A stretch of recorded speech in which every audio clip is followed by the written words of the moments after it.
Everybody, happy Saturday, and thank you so much for joining us today on a wonderful, wonderful morning where we are actually hosting our first online Florida State Blitz Championship for 2021. Now, my name is Matthew Colts. I am the secretary of the Florida Chess Association, and it is an honor to go ahead and do commentary on such a great group of folk and just an amazing event. So I also want to give a big thank you to tournament organizer, National Master Brian Tillis, who took it upon himself to work out everything he had to put together, all the different tournaments, make sure that the chess register was up to date, and 24/7 making sure that he's getting everyone into the tournament on time before our first round here, which actually will be starting in about 5 minutes. So thank you very much, Brian. We also have two tournament directors today who will be watching all the participants on Zoom. One of which is also is Brian Tillis and Kevin Pryor, the president of the Florida Chess Association. So definitely thank you to both of them proctoring the videos on Zoom. And we cannot show any of the faces on Zoom, obviously, as that would be a hindrance on, I guess, privacy. So what you will be seeing today are actually the games, and I will be doing my best to give high-level analysis, at least up to the 1800 level.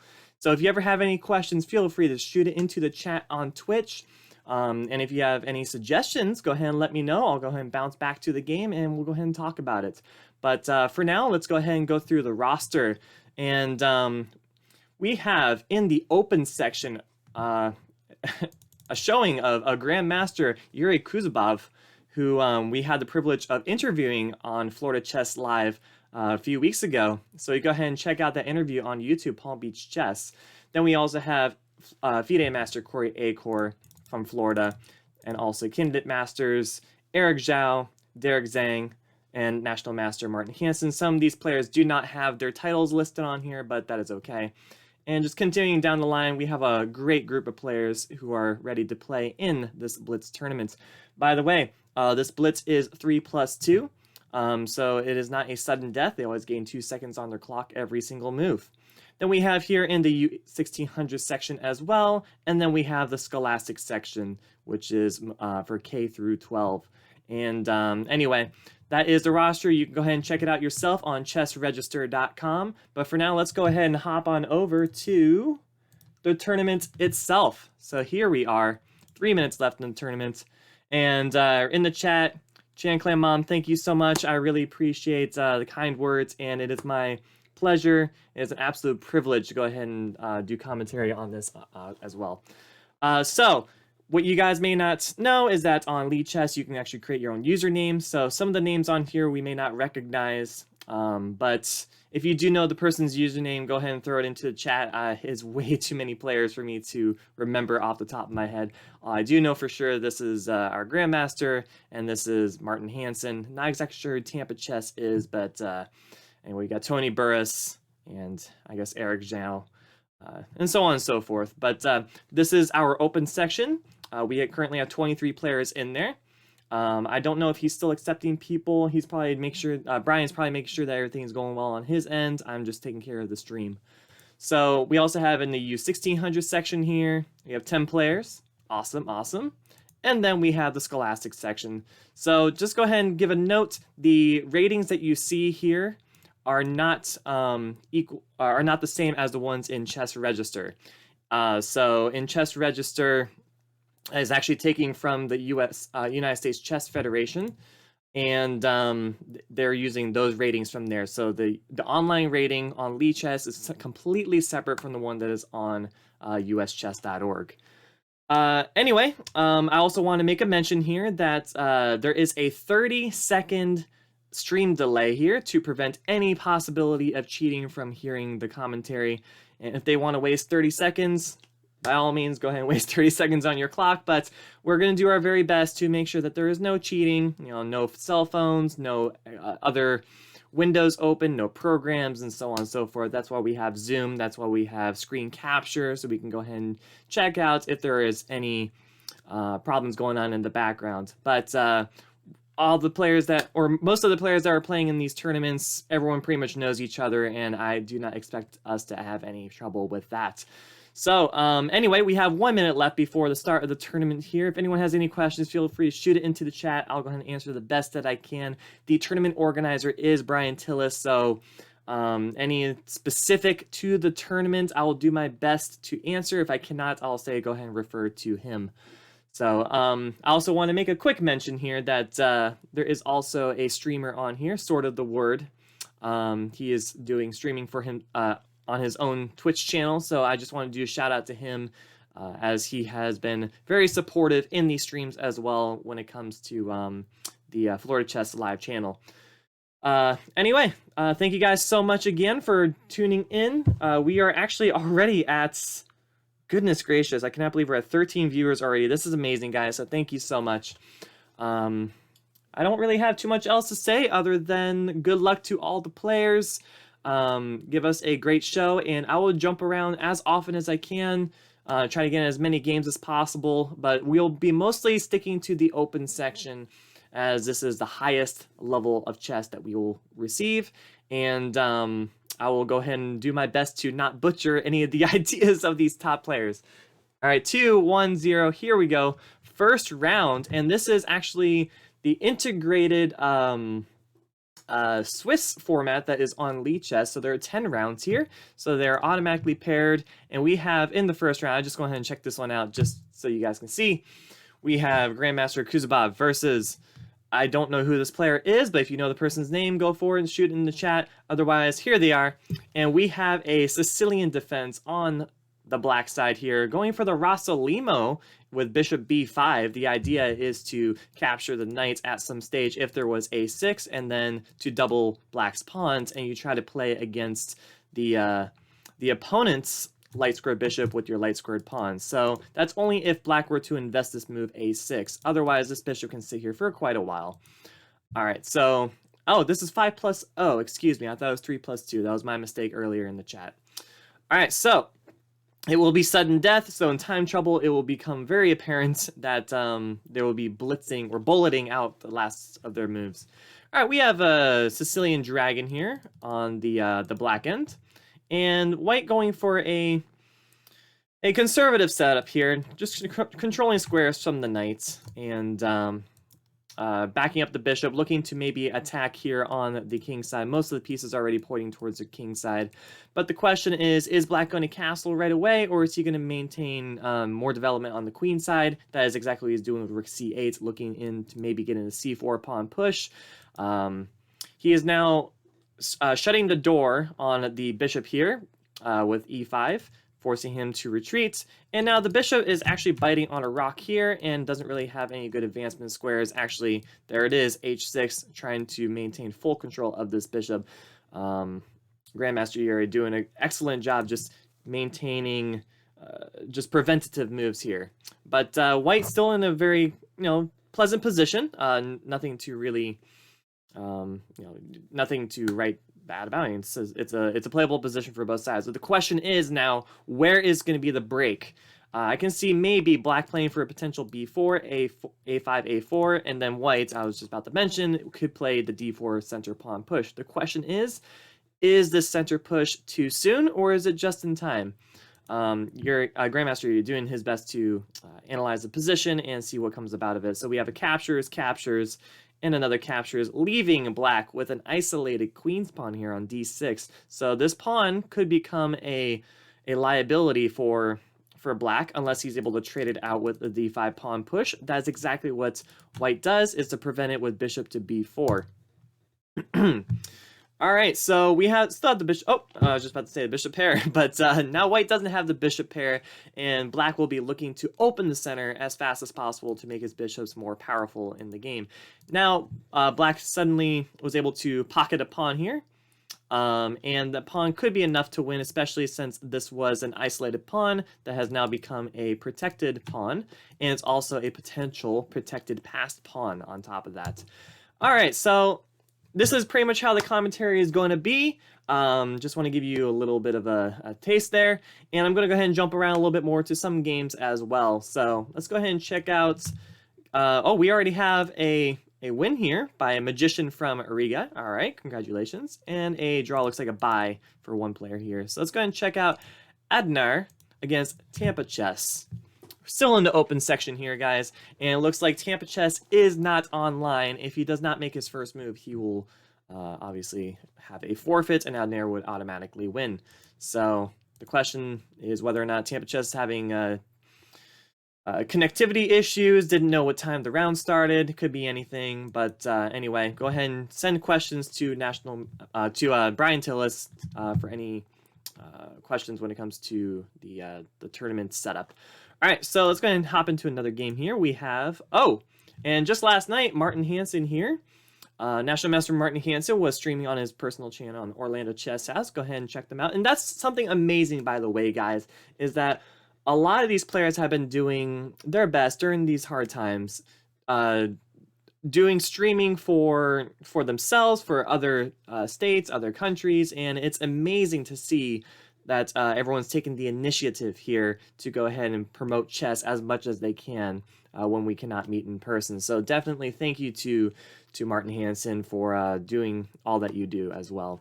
So anyway, let's go ahead and hop into the game here. We have c5 by Martin. Martin's a very positional endgame player, but he has shown to us in one of our past interviews that he does know how to attack. So you have to know both. You cannot just stick to one style. You have to be all around. And that is something I learned from Grandmaster Yuri. All right, let's go ahead and continue on here. And the question, though, here is why Black took away from the center. Normally, you wouldn't do this. And I guess the idea is that it's a blitz tournament. Maybe you'll be using it for the attack on the F file, but the kind of confuses me that he takes the rook off of the file if he opened it up in the first place. But I guess it's really hard to see exactly what to do for Black, since White's knight is really strong here on e5. Typically, you want to take towards the center because most of the pieces will be contributing in the center, and you'll maintain the center control with the pawns, and then the F pawn is also protecting your king from the light squares, and that was a nice base pawn to hold the entire chain. But now that the pawn is not there, the new base is e6, which could become the target of attack. All right, so let's go ahead and continue on here. I'm expecting maybe this rook to do a rook rover, maybe knight f3, knight g5 to go ahead and eye down this guy. Maybe provoke some weaknesses around Black's king, which would make g6 weak, and so on and so forth. So Black in a passive position, White in a potential attacking position. At least that's how I see it. But Black is not lost. It's preferable for White right now, but Black still has a lot of play in the position. So anyway, let's go ahead and check out another game here. Let's see who else is currently playing. Rubiel versus D to Z. All right. So we already have an endgame in this one, 1 minute to 2.5 minutes. And it is a bishop versus a couple pawn endgame. This is very interesting. The question is White able to win with this passed pawn? Because this bishop may have to sack himself, and then maybe it's a draw, or maybe White could win if he picks up these two guys, and then the pawns go flying. So suggestion would probably be to bring the king in as fast as possible. And if you don't stop this pawn from moving forward one more time, king down is actually going to be pretty rough. Okay, so now you have to take, because there you go. And there it is. King gets involved. He goes and snips this pawn up, and this should be a draw. Still chances here for White, I believe, because Black just went into Zwischenzug. This is an excellent move. Zwischenzug means you rather be your opponent's turn, otherwise you're losing. And in this case, both kings are actually protecting their own pawn. Whoever's turn it is, the king would have to move.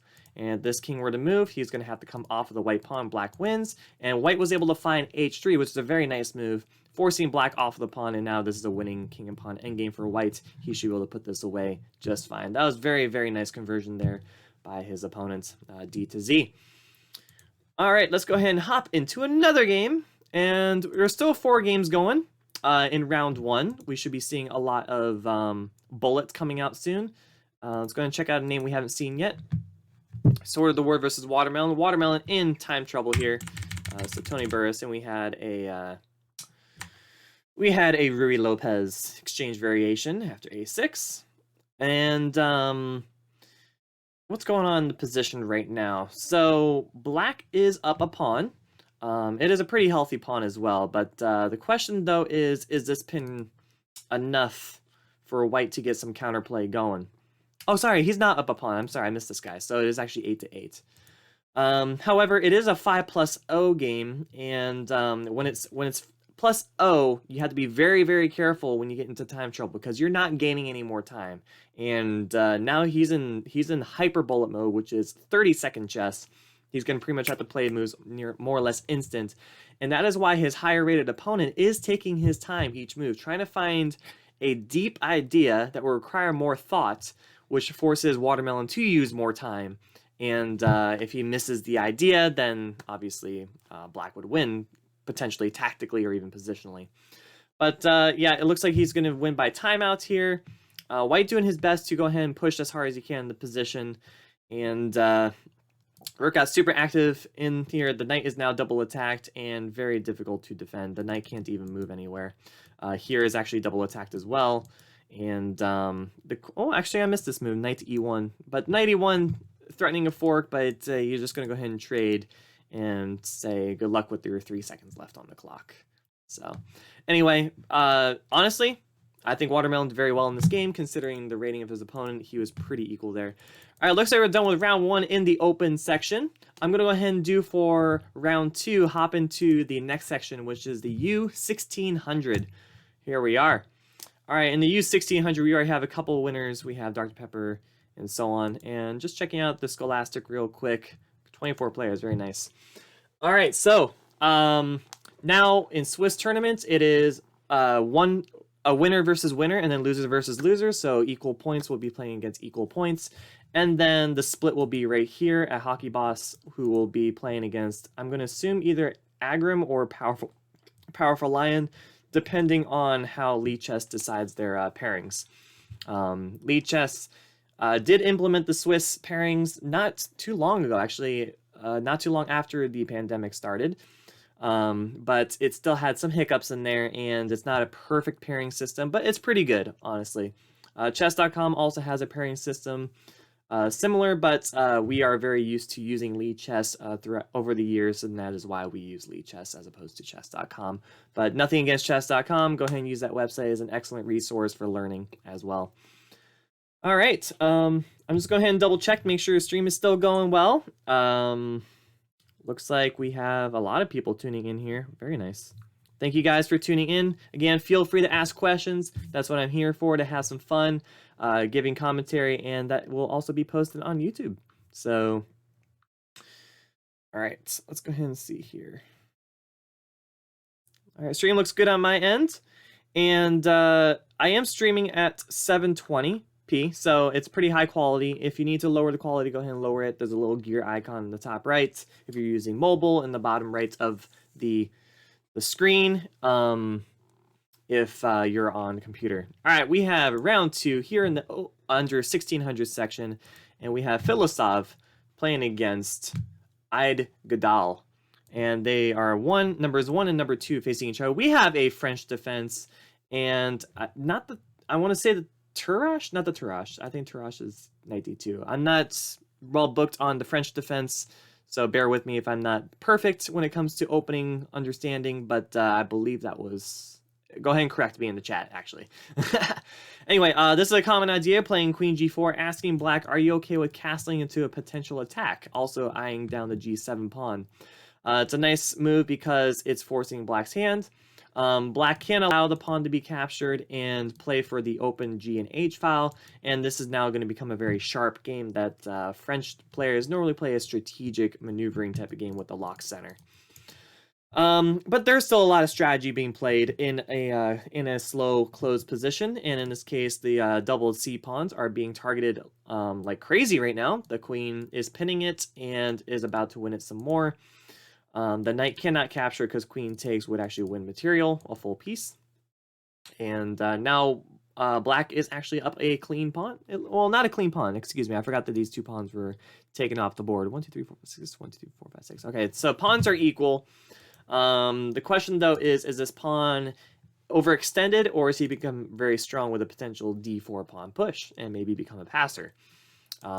So I could see some very nice squares for the knight. Knight coming to f5, maybe bishop to d7, castles queenside, throw the rooks onto h and g, or even double up the rooks if necessary. So black seems to have a lot of ideas here, and he's trying to find the best one. I like that he's in the think tank, taking his time to find the most concise plan here. And I really do like d4. d4 being played on the board. Solid move, held on by the knight. The knight cannot be kicked because there's no pawn. And I think that this is just annoyingly dangerous for white to handle. It's also cutting off the bishop from developing into the position. So there it is, knight f5. Pretty much every move I'm calling is being played on the board. Bishop d7, castles queenside. All very direct moves. All right, there it is, rook g3. Very nice move, supported by the knight, and the queen is running out of squares. Very difficult to find a good move. However, that is a move I missed. I didn't see the knight was actually defending that square. So, very odd. And this is under 1600 section, so USCF 1600. And we're going to see more tactical mistakes as opposed to strategic mistakes.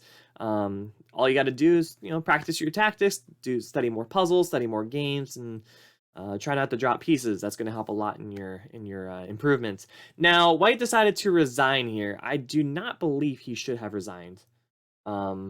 Excuse me, black resigned. Okay, black resign makes sense, being down a full rook. But however, I don't think you should resign in general. It is a 5+0 game. You still have chances to time out your opponent, and you can still develop and get pieces into the game. Your opponent's, he still isn't quite developed yet as well. This is an annoying passer. It is still technically winning for white. I mean, there's no way to stop the pawn because of queen, so you probably have to play the bishop and then king and then rook over, which is kind of sad, but, you should play on, honestly, especially since the round will not end until all the games are over. Anyway, let's go and hop into another game here. Who we got? We have 4 games left in the U1600 section. Let's go ahead and check out Powerful Lion versus Dr. Pepper Chess. And here we are.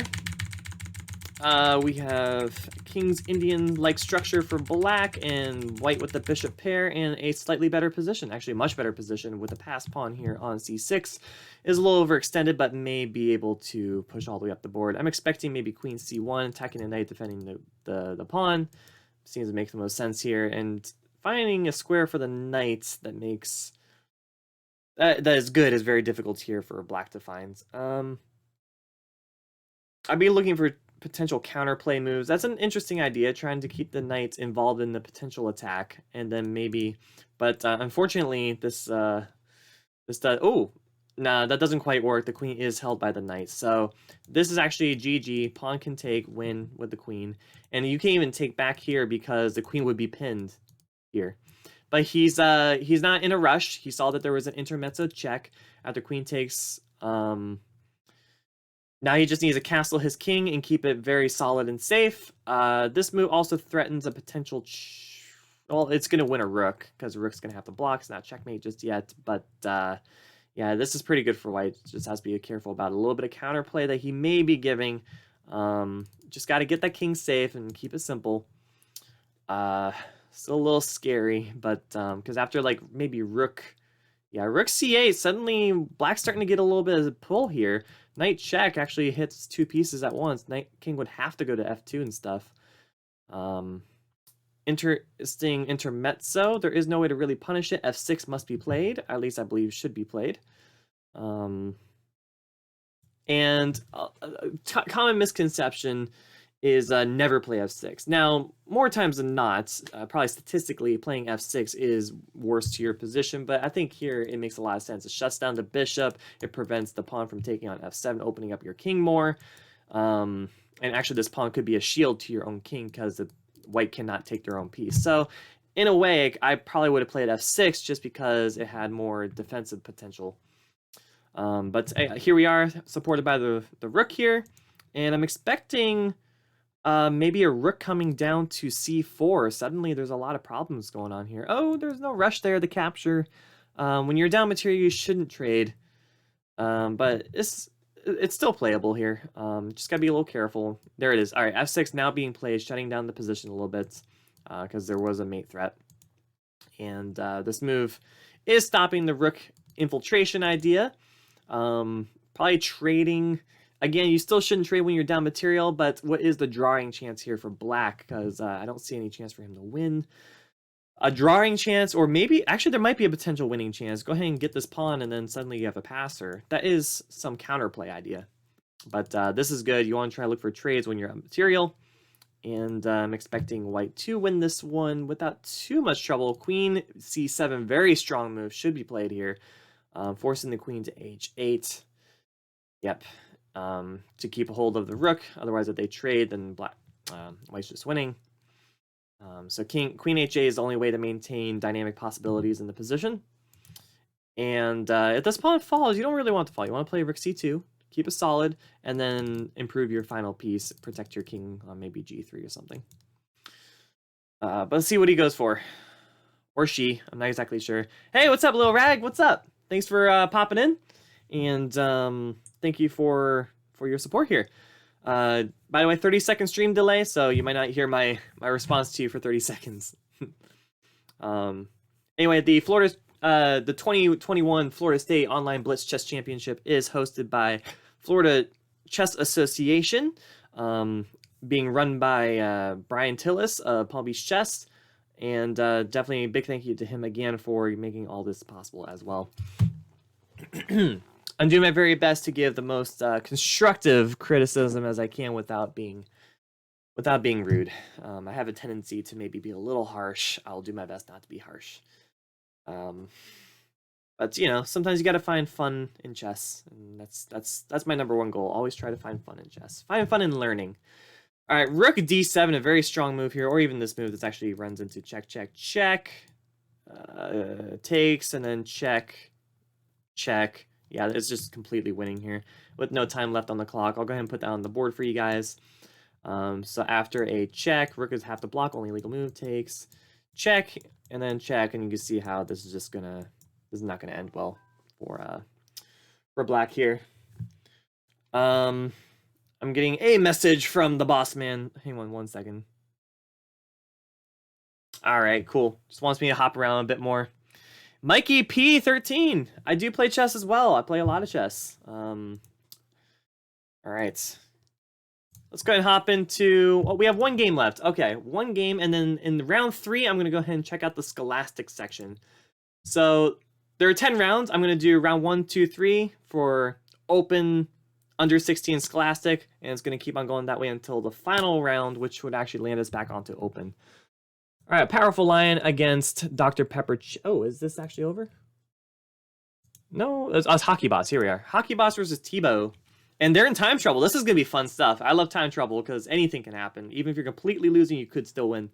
All right, so now black is attacking the queen. Queen's got to move. And with 5 seconds left on the clock, he's got to play really fast. I'm going to do fast commentary just for the fun of it right now. Rook is now attacking the queen. Queen's got to run away. And maybe the rook is going to come back. Oh, rook is sacrificing. And unfortunately, it doesn't quite work because takes... was not forced. Queen could take back. The rook is actually active in the position. Now hanging the queen. Oh no! And the game is over because either move is only legal move for white, and you hang mate in one. That is unfortunate there. That's what happens in time troubles, though.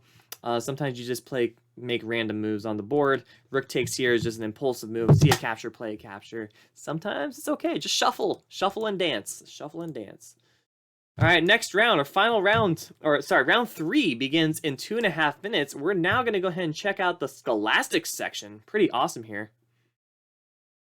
Aha, how old are the players here? It is ranging from, I'm assuming kindergarten, all the way up to maybe 70 years old. I'm not exactly sure, but this is an open tournament for the first section, under 1600 as well, so it could be anybody. Most of them are from Florida. This is the Florida State Chess Championship, and only if they are a Florida resident can they become state champion. But however, we do allow those from outside of the state and even the country to compete. And actually, maybe not the country because this is USCF rated, so it has to be within country. So anyway, I'll go ahead and pop on the chess register stream page real quick. Here we are. Here is the lineup. We have Grandmaster Yuri Kuzubov in the open section and so on, and a lot of great players, most of them from Florida. Also U16, and then the Scholastic section. So Like I mentioned earlier, the rating that you see here is not going to match your rating on Lead Chess, because on Lead Chess, they have a completely different rating system. It does not match the USCF, so the pairing is a little bit different in that sense as well. So if you see like one person's an 1800, but on Chess Register it shows like 1200, that is exactly why. All right, let's go ahead and hop on back over here. Blitz Scholastic. Brooke Chandler is 13. All right, well, good luck to him, and definitely in the rest of the tournament as well. So already 2 wins. Good luck. Push. Do not give up. All right, 53 seconds left here. Again, 30-second stream delay to prevent any potential, you having a headphone, listening in, commentary. You never know. Anything could happen. But yeah, honestly, these kids are powerful. I am scared to play them now. I've always been scared of playing kids because they're just tactical monsters. But dry up the position, play into a technical endgame, and they got some trouble. But I think it's important to teach them tactics first, teach them pattern recognition, so that they don't have to think about it when they want to learn strategy. There's a 3-year-old in Russia who's like a GM. Holy moly. That is incredible, Mikey. Wow. I didn't even know that. All right, we're just about to get started here on round 3. Let me go ahead and send a message back real quick. Bam. All right, so we have top board Sporty versus James. 1228. 1228. That's actually my birthday as well. So happy birthday to you and me. All right, we have the Rui Lopez. This is actually taught to the lower, not lower, but beginner players, because it develops your knight, develops your bishop, and you can get castled. So you see that in Italian as well. And right now, white is opting to maintain the pin here, hoping black will go ahead and kick, and now the bishop is on a nice diagonal, striking down f7, one of the weaker pawns on the board for black. And these are common plans. Put the knight on h5, try to get the bishop here. Bishop will drop back to c2, play d4. Don't know about playing d4 right away, because when you play d4, you're opting to open the center. And when you open the center, you want to have the bishops, because bishops are stronger in open positions. Now, by trading here, black now has the initiative to go ahead and capture, open the position, and now double isolated pawns for white, and that's going to be kind of a long-term issue. But we'll see how black will go ahead and punish white for this this error. As white, I probably would have taken here with the knight to maintain the pawn structure, but pawn takes did happen. Why did white play h3? Aha, so back here on h3, it's normally to stop the idea of any piece coming here to g4, specifically the bishop to pin the knight, which would then have to drop back to h5, and then you definitely don't want to play g4 as whites because you're ruining the king wall that is protecting him. But this is not a really necessary move for white to play, but it's a prophylactic move. It's preventing black from finding a strong square for the bishop. So it's decent. It makes sense.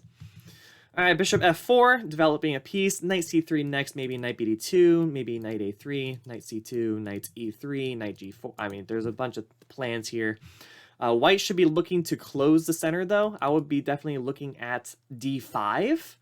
That would also put a hamper on this bishop who is biting on a rock right now, and that keeps the position closed. Thanks for the follow, Mikey. Appreciate it. So, and there it is. We do have d5 on the board. Very strong move. Very strong positional move, I must say. All right. Let's see what black has to do with this. And actually it shuts down both bishops, because this bishop can't even utilize this. So black should be playing for this, not knight back to here. It's kind of hard to say. So what I wanted to try and mention, I'm going to see if I can pull up the analysis board. Black wants to open the position. Actually, you know what? Actually, I like this move. I like this move. Let's go back. I'm taking back my thought. Because now knight can actually hop into b6. And after knight b6, you can play f5, supported by the bishop, looking to open the position, helping get rid of the strong pawns in the center of the board. The fact that the knight is now jumping back to f6 shows that black is lacking a plan. But let me go ahead and put this onto the board to show you how much different the position can suddenly become. So, anyway. So, queen d2, if knight b6, right? And now this is a threat, or potential threat. Let's say knight c3, developing move, f5. And if they push captures, this is good for black because it opens the position, makes the bishops a little bit stronger and happier. And if they don't capture, they take this way, bishop takes, and suddenly this bishop became a monster. He wasn't doing anything back here. So I think f5 should have been a nice plan to look for. And without white having the light square bishop, there is no check here. And with the pawn sitting on d5, there is no queen check either. So there's actually no danger of the king being weakened by this move. Very nice move that could have been found, or could have been played. All right, so we have b4 here. b4 striking at the knights. Knight has nice maneuvers, though. He can hop into g3. It is a pretty typical maneuver. All right, he's hopping into d1, maybe e3, g4, or even f5. Don't recommend f5 because it helps open the center a little bit. There is no rush to go after white's other bishop here. Honestly, the knight was doing just fine. Oh, okay. Yeah, that was a very nice find there by White. I think that was a good move. Bishop g5. It actually gets rid of black's bishop pair, and now you got to play a more strategic game with the two knights in a locked position. So knight back to f3 is expected, striking back at the rook, putting the knight back onto its humble defensive square. And then you can start looking to develop more pieces into the game. So I'm expecting knight f3. Some other good moves here, maybe a rook rover idea, but the knight is on h5. Is there really a way to combat the knight on h5? I don't quite see it just yet. All right, f4, lashing out. I actually like this move a lot here. This is a very strong move. Now the rook has to retreat back to d8. All right, so capturing here, unless there's a tactic. Oh, there is a tactic. I didn't see that one. The rook is defending g5. Very nice find there by black. Excellent job. Yeah, like I said, the kids are scary. They're strong tactically. They can see stuff faster than I can. That's why I like classical chess, because you have time to think. Be like, what's this guy planning? So black is now up a pawn. A very, very healthy pawn, too. White has very unhealthy pawns, doubled. But you can look at it as a positive and negative. For now, it's actually a positive. It's preventing any pawn breaks right now for black. Because you can always get rid of that weakness by capturing. But if black is able to get behind enemy lines, coming maybe to f6 to f2, you can start striking at the base point. That should be the plan here for black. You don't need to make any commitments in this position at all. All right, he's going for the attack here, but I still prefer white's position. I got to play rook f2, rook a f1, and then you start going after f7. This would be very good for... this is actually insisting white to move their rook up. And probably now that you can't swing the rook back over, probably rook f5 is very strong, offering an exchange of rooks. And then after the knight invites himself to f5, you can take on d6, or at least you have pressure on d6, which forces black to defend with a passive rook move. And then he's all tied up. All right, rook is now hitting on e4. Man, this is a lot of commentary, guys. All right, I'm going to try to jump around a little bit more here. Let's see who else we got. We have Sporty. All right, Sporty versus... Oh, it's the same game. Let's see. Where did my Scholastic go? Ah, here we are. Go and check out... Who's Nithiku playing? I know Nithiku. They play in our Tournament Tuesdays a lot on Palm Beach Chess Team. So go ahead and check that out if you want to practice some against active players. Nithiku is always there. He's always trying his best. And what I really appreciate, he's taking his time today, like really taking his time. And with that time that he's taking, which he normally doesn't, he's in a completely winning position here. Black is still playing on, though. I like the fact that he's playing on. Very strong chess. Very interesting chess with the queen jumping around like crazy, but it's winning. It's winning for white. All you got to do is look for a way to checkmate. And idea is queen e6 check, king c6. Then rook. I don't know. You can actually just take the bishop. Why not? Take the bishop. Keep it simple. Now there's a mate threat. Mate in one, protected by the rook. He doesn't see it. Is this blank ratings? Lee chess ratings are being shown right now on the screen. The correct ratings are the ones on Chess Register. That is the USCF ratings that you can find. Let me go ahead and see if I can pull that up for you real quick as well, since you asked. All right. All right. Open, close tab. There you are. So these are the USCF ratings. Bam. All right. Hopping back in. Not wasting too much more time on that. All right. Coming back. Actually, I want to finish up this game. Why not? It's round 3. Let's have some fun. It's a rook and pawn endgame, something I'm not strongest in personally, but I do know that rooks want to be active as much as possible, and the fact that white need to play a passive move here shows that black is a little bit better. Black should be defending the pawn, exactly, get his not so active rook defending that pawn, and maybe bringing the rook back to e6 would be a nice idea here. It's okay to give this guy up to get this guy. Give a pass pawn for a pass pawn and just play one rook against one rook, and then you have a bunch of pawns that you can win with. But it's getting kind of sketch here. It's a little difficult. I don't like that move because now you're actually losing a pawn, maybe even 2. Actually, king activity to d5 would have been super strong and get that pawn promoted. So yeah, now white's in complete driver's seat here, completely winning. And that's unfortunate for Team Black since he was doing very well. But it is time trouble. 6 seconds. Can he win with 6 seconds left on the clock? King d7 and then pawn push, pawn push. All right, so taking there. Interesting.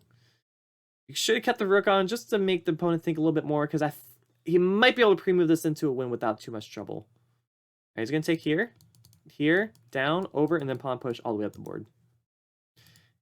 Here, and then pawn push. Yep, there it is. There he goes. He's running. Now, how does he win from there with 2 seconds? Oh, some lag. A little bit of lag going. Okay, here, here. Check, check. 1 second. Hopping in the square. Oh, and he found the mate. He found the mate with 0.9 seconds on the clock. That's what I call fighting chess. Great job there. Nice comeback as well. All right, so let's go ahead and back into the open tournament. They're actually still in round 3. All right, let's go ahead and finish up. Are they done? No. Let's go ahead and hop into round 3 here. We have the next game. We have Samuel versus Tampa Chess. I don't know who Tampa Chess is, but there is a time trouble or time scramble at the end here. We have Bishop and Rook versus a Rook, and Sammy in the driver's seat, but with only 2 seconds left on the clock. He's been doing a lot of ultra bullet chess. The question is, can he use that to his advantage to win this game? Oh boy. And unfortunately, he was not able to win on time, and because he couldn't get the rook off, there is no draw. So Tampa Chess wins on time just by having enough sufficient material to win the game. Oof, that's unfortunate. All right, so we have Grandmaster Kuzbov, who's also in first place. Perfect score. Let's go ahead and check out Erica, who we haven't seen play yet. Another time scramble. Oh, and a mate we see on the board as well. Sorry for the loud sound. I just hit my mic. Oh. I just got rid of a very important screen. I need that screen. All right. All right, final game ongoing is what? 2 minutes left before the start of that tournament, that round. And all right, so we're back in the open section, guys. We're gonna end on the open section for round 10. So round 4 will be open, round 5 will be U16, round 6 will be Scholastic, round 7 open, U18 8, Scholastic 9, and then open 10.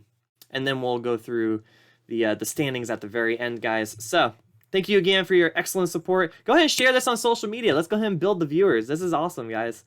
And keep the questions coming. That's what I'm here for. I know that Brian Tillis and Kevin Pryor are doing their very best proctoring and checking out the Zoom. Make sure that there's no funny business. Aha, thank you. I got the message here that Corey Acor is Tampa Chess. I should have known that, actually. So awesome. Corey Acor, active player. Very nice to see him in here. Where is he in the standings, actually? He maybe gotten a bye.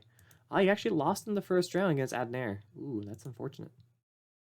So, minute and a half left. Let's go ahead and check out the U16 while we're waiting for that to start. We have a Sicilian Khan variation by transposition. Thank you very much, Mr. Kevin. Appreciate it. All right, and normally you don't want to take here with the pawn, or play d4 here, I should say, because once this guy becomes super weak, and actually that is maybe even a free pawn right away. But yeah, now you're putting yourself into a pin. I don't like this, because now knight f3 might be winning the queen straight up. Rook here, and then queen here, and all the good stuff. And then even f6 isn't even really a defense, because it's actually potentially dropping this square. So f6 is expected. Not immediately dropping it, but potentially dropping it. Oh, I didn't see this move. Actually, strike what I just said. Bishop d6, very good move. Didn't see the breaking of the pin. But there is still a lot of pressure on this square. Something that can wait to really make use of that. There is queen to h5. I don't really see where that goes. Black does have a threat, though. c5, and then maybe d4 at some stage. But there's also a lot of pressure here on potential h2. So that could get a little tricky here for white. He is down a pawn, and they're mostly center pawns. So black should be playing for the center and maintain center control as much as possible. All right, 1 second. Here we are. We have round 4 for the open section. Let's go ahead and check out Grandmaster Kuzabov, who's playing against our very active player, Tony Burris, who now needs to face against the Queen's Gambit, by the way. Queen's Gambit, hype. And we have the accepted variation, and here, Grandmaster Yuri going for the classical idea of just gaining full control of the center and then trying to undermine b5 with a4 and continuing to undermine. So he doesn't care about the pawn. It is also a blitz game, so you want to play for activity and make your opponent think, and that is exactly what he's doing. So he got his pawn back. He has a huge pawn center. What he's giving black, though, is a connected passers here, which could be a liability or an asset. We'll go ahead and find out soon enough. Getting the king safe makes the most sense. You don't want to get smushed on the queen side too soon. And now opening up the center makes the most sense, especially with the king stuck in the center of the board. You should be playing maybe bishop. Ooh, what do you do here? You probably need to capture, and then bishop e7. I like this capture a little bit more. It seems to shut out this bishop better. But this pawn capture allows bishop check. There's also a queen check in the air. Both of which, I like this one the most because it allows rook to e8. But bishop e7 is probably going to be played regardless. Actually, maybe... no, that doesn't work. It doesn't fork. High-level chess here. Very difficult to commentate on. I could just only guess the best that I can. I'm not anywhere near master strength. You're just getting just a tournament player giving their commentary. All right, so we have a bishop check trying to undermine the king that is still stuck in the center of the board. If a knight blocks, there is a pawn push, forcing the bishop back into this square. So the king does go over to f8, and now he has lost castling rights. The question is, how does he get this rook involved? h5, h4, h3, potentially. This bishop is not even in any good use of the attack. It's being stopped by 2 pawns. This bishop is not in an attacking area. He's actually playing a passive role right now. So, and black is also having trouble developing their knight into the position. Conveniently, I should say. So, yeah, here we are, getting more pieces into the attack. What elo am I? Oh, man. I peaked at USCF 1775. And I used to have a FIDE rating of 2080, but unfortunately it was provisional. And I have lost my FIDE rating because I have not played in any FIDE tournaments. Come on, COVID, why'd you do this to me? But I consider myself a decent player. Not chess expert, that would be 2000. You have to have that rating to be considered expert. But I consider myself a strong tournament player. All right, here we are. Knight coming into the center of the board. Nice central move coming into c6 or maybe even e6 at some point. There are some cool sacrificial ideas with the king being uncastled. I love potential sacrifices. Definitely not now. It makes no sense. But the fact that you could put something in there, just always think about it. It could happen. Maybe you can put a bishop in there, be like, please take, and the knight check, and you get a fork. If this knight ever moves, just you never know. Things could happen. All right, so now black is making use of these connected passers, but Grandmaster Yuri is looking for ways to undermine it, and that was an excellent move here, forcing white to take or forcing black to capture unless he wants to lose his passer. And now the question is, do you play a3? Guess not. Okay. Because if you push them too fast, they become overextended and can be targeted down. All right. Rook is getting onto an open file. That's a good move. It's a very tactical chess here. Like, I can see a lot of stuff happening. And right now, black is playing without a rook. But 2 connected passers are worth a rook. Or stronger than a rook, they say. So it's a balance game right now. If black is able to maybe get this rook involved, suddenly these pawns are huge, like really strong. There's also another counterbalance is that white has two connected pawns in the center of the board, so he's controlling the game right now in the center. And there it is. The pawns are now rolling up the board in the center, starting to make black feel uncomfortable. Backing out is just bad because you just get kicked again. Maybe not, because the bishop would hang. So maybe bishop back is not too bad. Pawn push, takes, pawn takes, queen takes is actually probably okay for black. Actually, probably winning for black. Maybe I'm missing something more in there. All right, he's opting to get the exchange here. There must have been some deeper tactic I didn't see because this is a very strange variation to go down. Maybe he just wants this rook to become involved at some stage, so he's not useless and get these pawns going. Both sides are using about the same amount of time. Sort the board down in 30 seconds. All right, just checking out the standings real quick, see if anyone else is finished. Not quite. Man, this is only 4 rounds in. I'm already getting dry throat. So how's the stream, guys? Hopefully it's still running very smooth. I try to make sure that the settings were not too high so that we don't have lag. I will be investing in a nicer computer soon to have higher quality streams. All right, so now the queen's coming in, striking at the rook, and I think black is actually in the driver's seat here. This is getting kind of rough. You don't want to play queen check and trade queens because these pawns could become way too strong in the endgame. Also, the bishop is hit. It's supported by a pawn, but 2 connected passers is quite strong. You just get that rook over and GG. All right, white did find some very nice counterplay here. Is this going to be enough, though? Knight back to g3. Knight, oh, always move forward. Knight forward. Okay. So maintain control of pawns. Queen's holding this square. Knight's holding this square. Very nice. So you have to respect the strength of the pawns.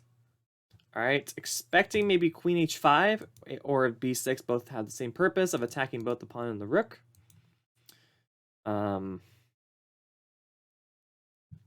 How do you defend this guy? You gotta play like...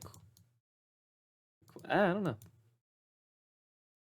All right, the pawn is fast and he's passed. Rook a1, you can't play queen, and actually pushing just wins. He's looking for a good discover check right now. This should win for white. King down is leading to mate.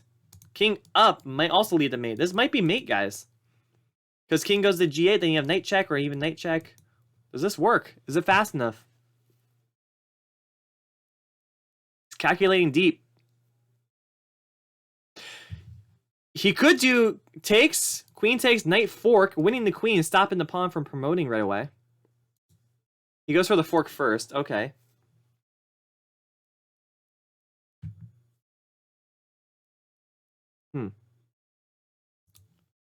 And as you guys can see, the strength of strong players is slowing down, taking their time, using their time on the clock to make the opponent think more because it's like, oh, this has a deeper idea. A lot of players are too quick to make fast moves. All right, so he's going to play the game against 2 queens, but unfortunately, this might lead into... Oh, wow! You can't take back because it's pinned and it's protected. Incredible find. Great defensive resource. Wow. I'm I'm shocked. That was incredible. Okay. And now white is just completely winning. Nothing more to say here. Yep. I'm expecting Tony to either play on or resign. I would probably resign here. There's nothing left. You could just take and promote. Yep. He's sacking the rook to get the queen. Yep, he resigns. Wow, what a find there. That was incredible. All right, let's go ahead and check out Magician from Riga versus Erica. We have time trouble. White is down a pawn, but it's still drawable. Obviously prefer black because he's up a pawn, but White is getting a lot of counterplay here against the black's king. I'm expecting maybe a potential c4 or queen to c3. Oh, now there's a mate threat back here. How do you even stop that? You can't. Nope. Oh, okay, that does stop it. But now actually you have to worry about queen f6. How do you stop queen f6? f5. That potentially falls soon. There's also a potential queen check if the bishop moves.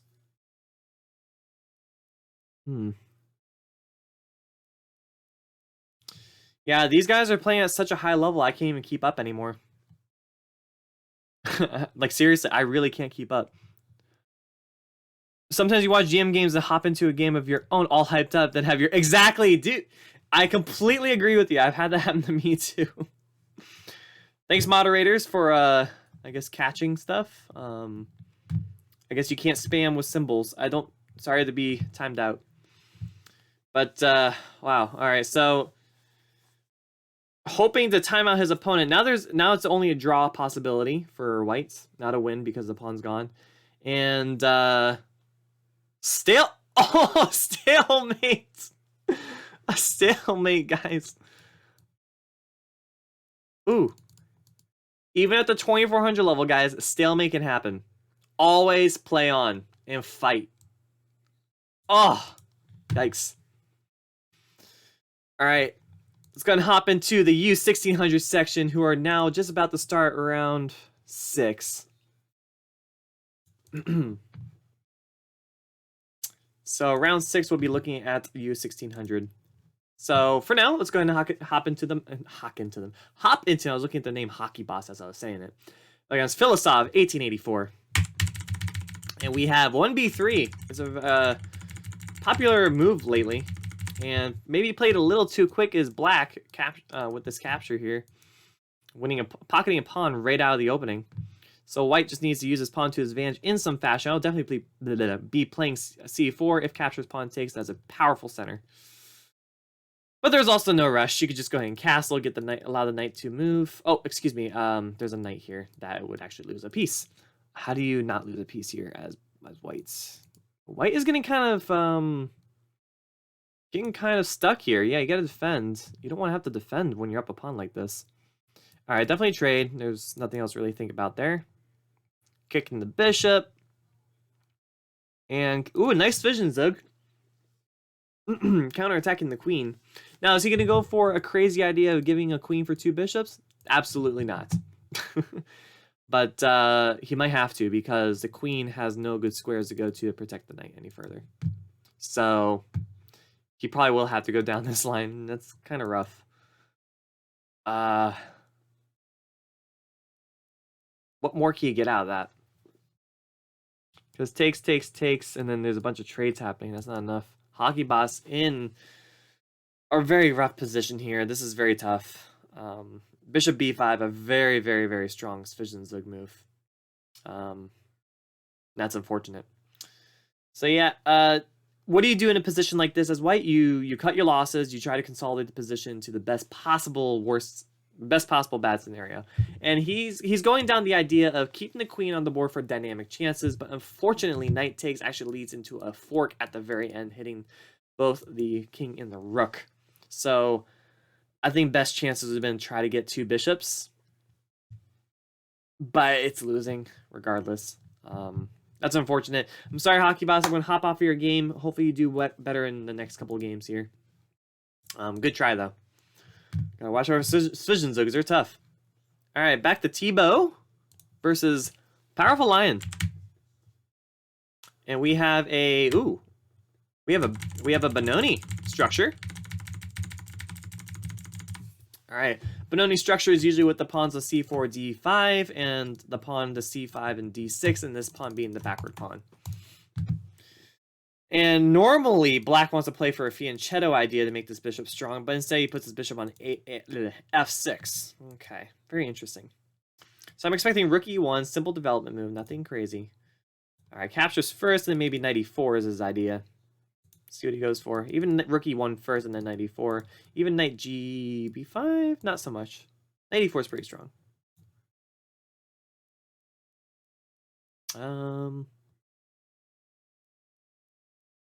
Because it puts pressure in the position. I was looking at queen g3 as well, but I don't really see what else it's doing other than just sitting on a square. It puts yourself onto a dark square. You maybe want to operate on light squares because of this. You would resign? Yeah, I mean, it was a respectful resignation. That is what I'll call that one. But still, knight e4, a very strong move, would have been played. Could have been played, and now you're allowing black to get some initiative here. However, there is a fork in the position. This does win material, and it is played. Thibaut now going up a full piece. Oh, excuse me. There's another in-between move. I'm missing in-between moves today. Wow, very nice. All right, so... I mean, this is still a good move because it gains initiative. Now the rook has to move away from a strong square. If he tries to move forward... Well, bishop's doing a great job holding on to here. This might be okay for black. Powerful lion playing very well. Very, very well. You can't even play g3 because everything's held. It feels like white's more or less paralyzed. You got to play rook f3. There it is. Play rook f3, get the rook out of there. And if they don't trade, you can excuse me. You can actually initiate the trade yourself. There's also rook f1. Follow up first. And the idea is after queen e7, rook f1. And if they do the Alekan gun, then you capture, then queen up. I wouldn't have done it right away. I would have gotten this guy developed first before doing this. Because now it feels a little sketch.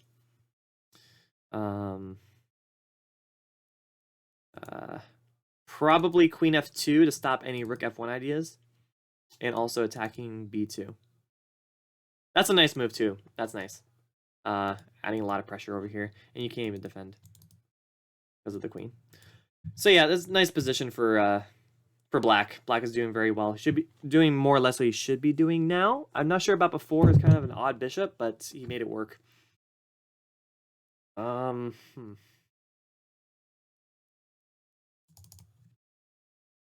Again, that knight move would have probably been much better in knight e4.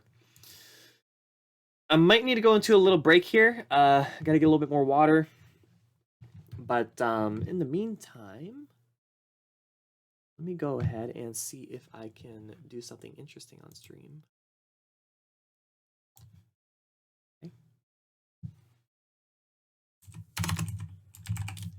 If you guys have specific games you would like us to take a look at, feel free to let me know. I'll go ahead and hop into that game. Right now, I'm just looking at top games of the tournaments of whoever is still currently playing.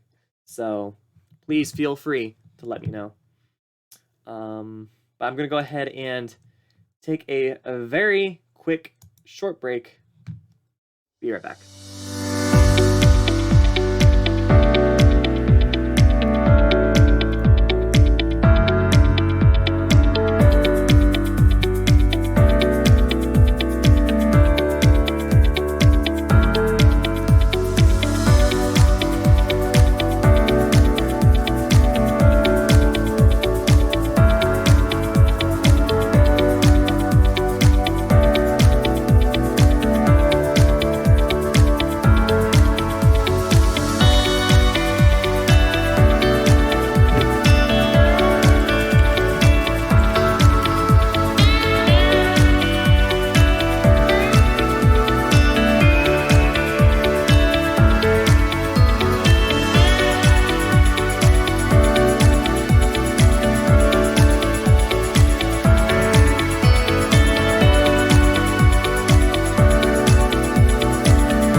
are back, and I decided to go for some soda.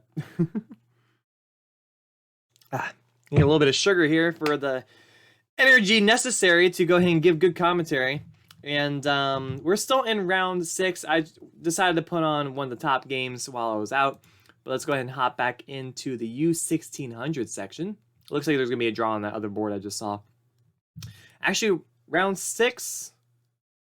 Now we need to go into the Scholastic for round 6. All right. So here are the standings right now for after round 5 in the U1600.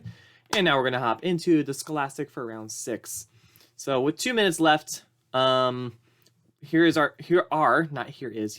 the current standings. We have Sporty already in first place. Excellent. All right. And with a perfect score, let's go. And just going through the different, I don't know if you can see everybody, but I'm going to do my best to scroll through. We have 24 players. That's awesome, guys. So 2 minutes left, and like we were mentioning before, these kids are strong. Like, don't take them lightly. If you ever see them in the chess tournament, do not take them lightly, because they might cause some trouble for you. They definitely do me, I'll tell you that for sure. So anyone in the chat who has their child's playing, go ahead and let us know, and I'll go ahead and hop into the game and check them out. But again, like I said, I'm just going ahead and be looking at the top games mostly. Give me 3 seconds here. I have something to set up over on my other screen here. Let's see. Okay.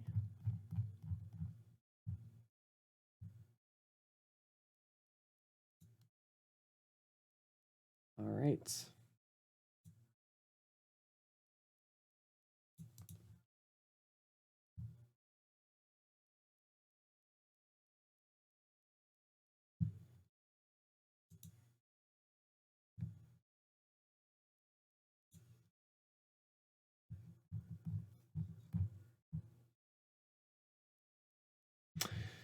Alrighty.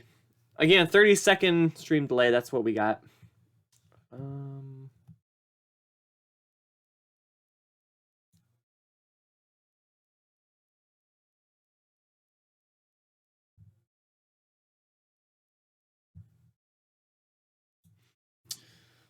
Whew.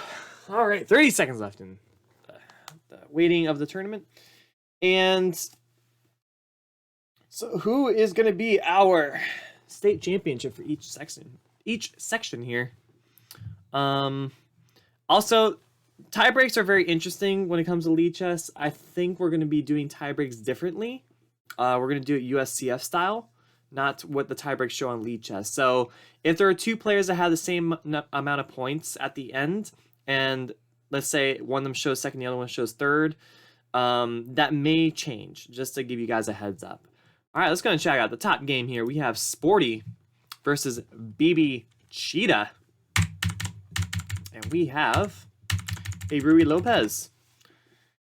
And one of them, I haven't seen this line before, an early bishop c5. I know that there's some center fork tricks here where you take the knight after they take back. Doesn't quite work. If they take with the pawn, the b pawn, then you take here. All right. Oh, it doesn't quite work. Doesn't. Oh, what? I'm hallucinating. Excuse me. Sorry. I forgot that was just a free pawn. I was thinking in my head, knight takes after the knight was captured, and it doesn't make any sense. All right, so we have bishop back, and white has a strong center. So what's going on? Why does white take here? They give up the bishop pair for 2 things. One, they gain a strong center if they take away from the center. If black takes away from the center, and gives black double pawns. So it's a trade-off. The question is it good for white or is it good for black? I think now it's better for black because he pushed upon 2 squares. The better idea would have been played 1 square. After like maybe attacking the bishop with bishop knight c4, play 1 square and then use the pawns on the light squares to control their light square bishop. But now there's potential for the position to open up and become better for for black. You have a friend who's playing Scholastic section. I think he's number 10 right now. All right, let's go ahead and check that out. Let's see, number 10. Here it is. playing against Reed Joe. Reed Joe plays in our Tournament Tuesdays every once in a while. So we have a very passive opening. Okay. So in the opening, you want to try to stake your claim in the center and try to control one of these 4 squares. This move does do it, but I'd rather control one of the 4 squares that are specifically in my opponent's territory. That's why I would play the pawn up 2 squares. That's why you see a lot of these pawn moves going up 2 squares. Even the knight to f3 controls 2 squares, or one of the squares in the opponent's territory. So kind of passive, but it's a game. It's a game. And a lot of stuff happening in the center. I don't even know. I can't even analyze that. It's too ridiculous for me to understand. And this doesn't quite work. The queen is attacking the knight. Unfortunately, that is a free piece on the board. White double checking. It looks like whether or not we should take this knight. Is it a trap? Is it not? I think it's just a free knight. We're not afraid about a rook coming over. It does activate the piece, but you're up a full piece. You have the bishop pair. It is now just easily winning for white. You pick up the e4 pawn, you win. So what black should have done here, and it's kind of annoying to have to do it, but you have to not lose. Oh wait a minute, I'm sorry. There is a pawn push. Oh, chess is hard. Wow. You could take here. All right, there you go. Yeah, you take on oh my goodness. Let me get some more sugar while I fix this up.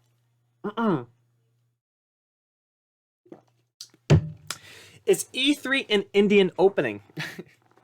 Honestly, I gotta really get in here.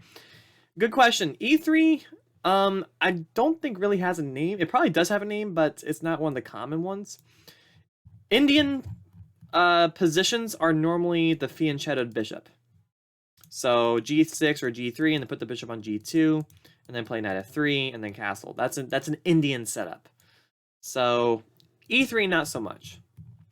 And when they do the fianchetto on the queen side, that's normally known as a queen's Indian, because it's on the queen side. So anyway, while I go ahead and get my tactics back in my mind here, black has a very nice move here. They can play rook to d2. It gets a rook very active and asks a question to the bishop, but only if the queen wasn't still defending the bishop here. Otherwise, bishop to... Hey, bishop, I don't know. What do you do as black? As white? I probably would still play here anyway.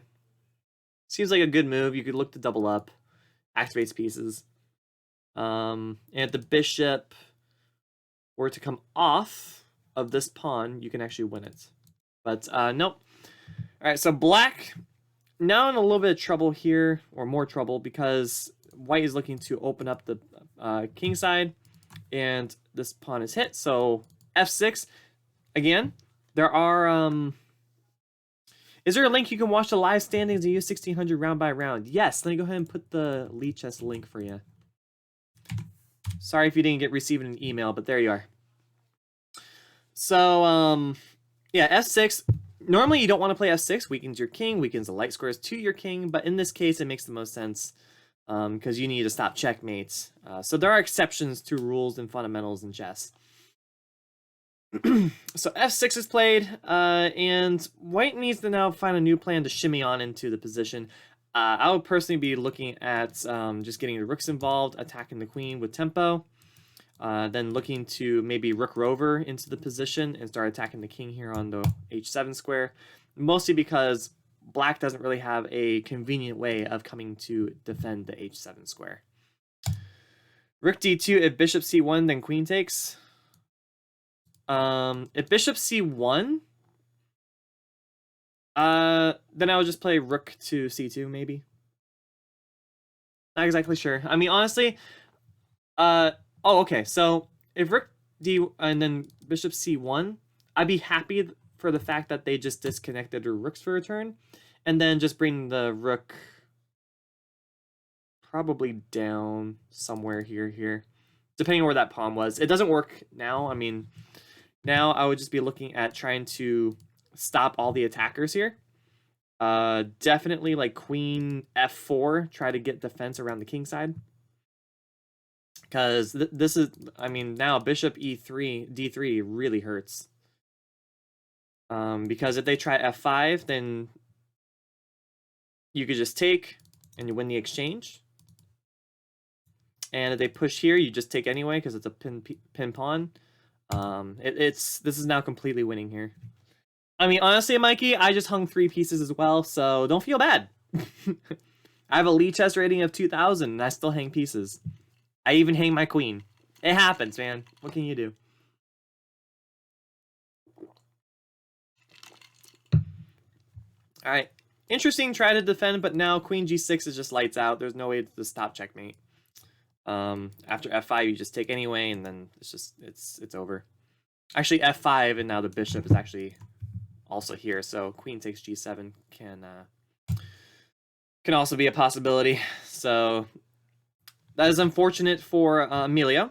Amelia did very well all the way up until the opponent had a huge center. And so the idea for black, when your opponent is playing passive, is to play aggressive. White has a first move priority. They gain the initiative. He didn't gain initiative, you should. And then you play it like a reverse French defense. So that'd be my suggestion there, if you have an opponent that's playing passive. All right, mate in 1 should be found more or less immediately. And there it is. Reed Joe does find it. Reed Joe's a decent player. I definitely wouldn't take him lightly. All right, so let's go and hop into another game. Oh, wow, they're already done with this round? They're playing quickly. I guess the kids are getting tired, huh? Guys, you can't move so fast. You got to slow down, because the faster you go, the less accurate your moves are. All right, let's go and hop into the open section for round 7.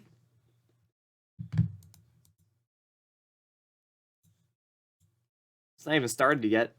So while we're waiting for the open section to start, let's go and hop into the U1600 and just check out the standings. We have Tebow, 2 Barker.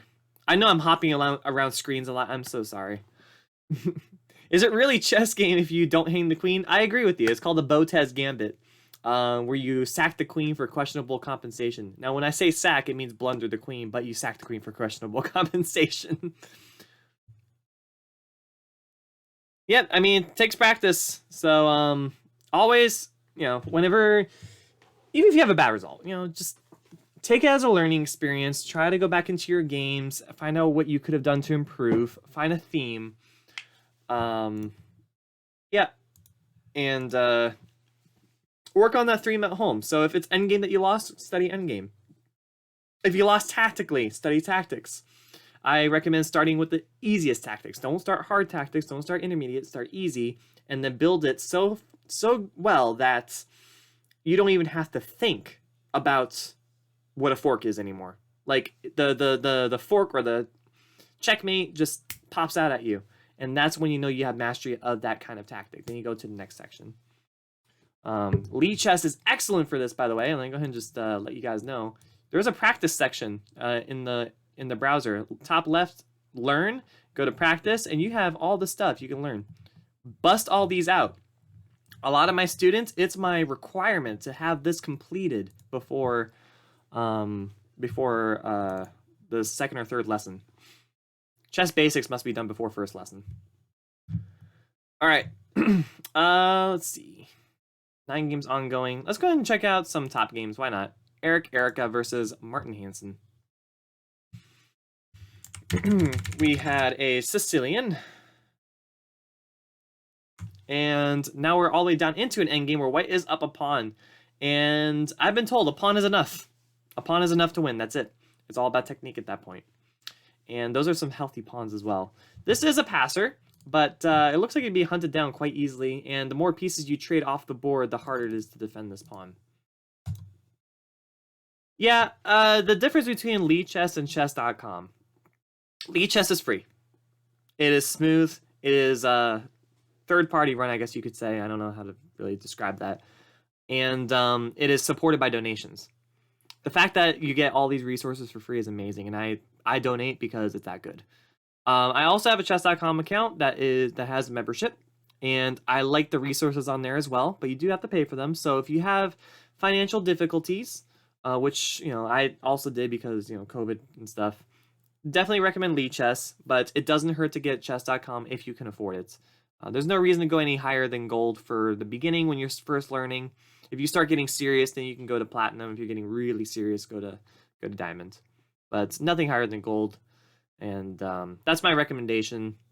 just from a personal standpoint, having difficulty in finances as well. So anyway, continuing on, we have now white has lost one of their pawns. That's kind of a shame, but black's about to lose theirs in return. So sometimes you got to go for a counterattack when giving up material, and it's a good idea too because you want to keep your pieces active. And now there's a knight fork potential here. Ooh, there it is. Oh, sorry, you can't fork your own king. You're forking your own king. That could have been a free pawn, but time trouble, 15 to 9 seconds. Anything can happen now. I really wish I had a co-commentator. All right, so 2 connected passed pawns are stronger than a rook. So this is still technically winning for black. He just needs to find the right technique. With 4 seconds is not easy. The idea would probably be to get the king here and then here, but then you also have to protect the h5 pawn. So I know Martin's really fast, and he could time his opponent out, and he does. In a lost position, by the way, this is completely winning for black. If played per site, well, not anymore, actually. It kicks him off with a pawn. No, wait, it does work. You can't take because a pawn push promotion. There's a lot of technique involved. Anyway, let's just say black is winning. It doesn't matter if they run out on time because white has a piece that is enough to checkmate the opponent's king. And if that's the case, they win the position. If this was maybe a knight or maybe a pawn, thanks for the follow, Insolier, appreciate it. If this was a pawn, it would still be considered sufficient material because it could promote to a queen. If it were a knight, depends on the position. Normally it's going to say a draw. If it were nothing, it's a draw. So for those that don't understand how that works. All right, we have 2 minutes before the start of round 7. And I want to do round 7, 8, 9. 7 for open, 8 for U16, 9 for scholastic. All right. The sugar's kicking in. Let's go. By the way, I'd like to make a mention here. We do have 2 other streamers. I'm going to go ahead and put that over real quick. There you are. 2 other streamers. Sword of the Word 16, NM Dan Mandanahan Hansen, and then NM Liquor Mark. These, I don't know Liquor Mark too well, but the other 2 I know very well who stream very often. They are excellent in terms of pushing and promoting Florida chess. I want to thank them as well for what they do. And Tony being very active lately. I was surprised. I didn't know him at first. Now I know him very well just from all his streams. All right, so anyway, let's go ahead and switch back to transition. Bam.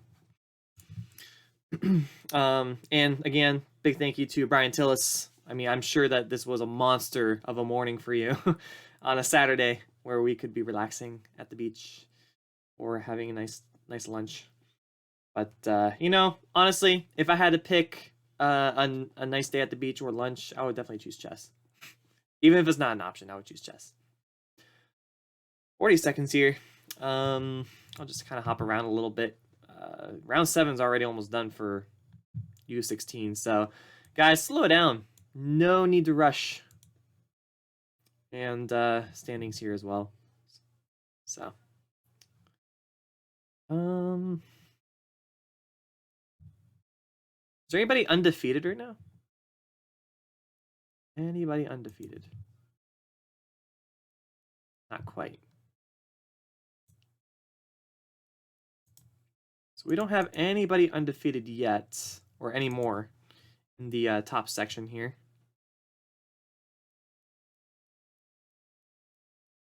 Ooh, where was Alton? I remember Alton was on top. Huh.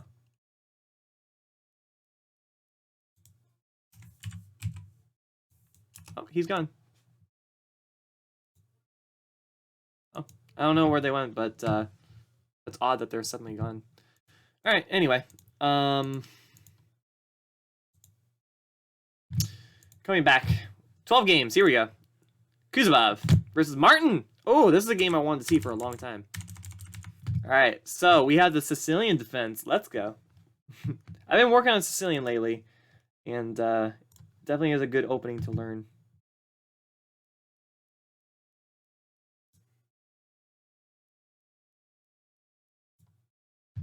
All right. We have An Alpen Sicilian, obviously, because this is Martin Hansen. He always plays the Alpen. And now he's already in the think tank after knight to d5, which is surprising. He always plays his normal move, knight f3 here, I believe. Or even d4. He's probably just trying to take his time, make sure he's not making any mistakes, double checking. And this is something that, you know, Scholastic players can learn from. Watch Master Games.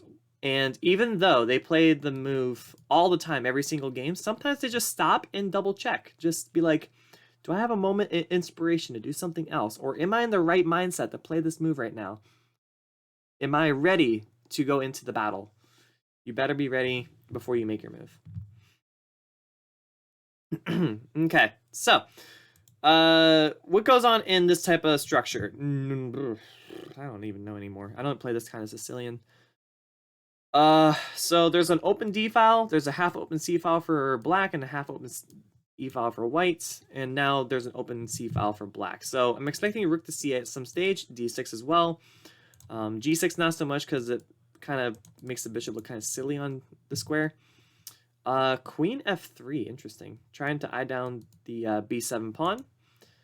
Black has a couple options. I was wondering if he would back up or not, but he decides to. And blitzing out the move E5, and that's a very principled move because you're looking to attack the king that's stuck in the center of the board. This can be a tough game for Yuri, but from what we've seen, he's very, very resourceful. So, not even anywhere near counting him out just yet. But he's already castled. He is up a pawn, and it's actually a healthy pawn. White has doubled isolated pawns on the A file, and but the trade-off is that white has the bishop pair, and the question is that bishop pair enough to decide the game, or enough of an imbalance to be worth a pawn? I'm not exactly sure. I do prefer black's position; just feels more comfortable, but definitely still play on both sides. I'm expecting bishop g2 potentially. I'm not understanding the idea of queen to c8. It might be a waiting move, just like making white think, because I have no idea what this move does other than just get off the rook here. All right, there it is, bishop b2, and some people may be saying, but can't you take? You probably could, couldn't you? What am I missing?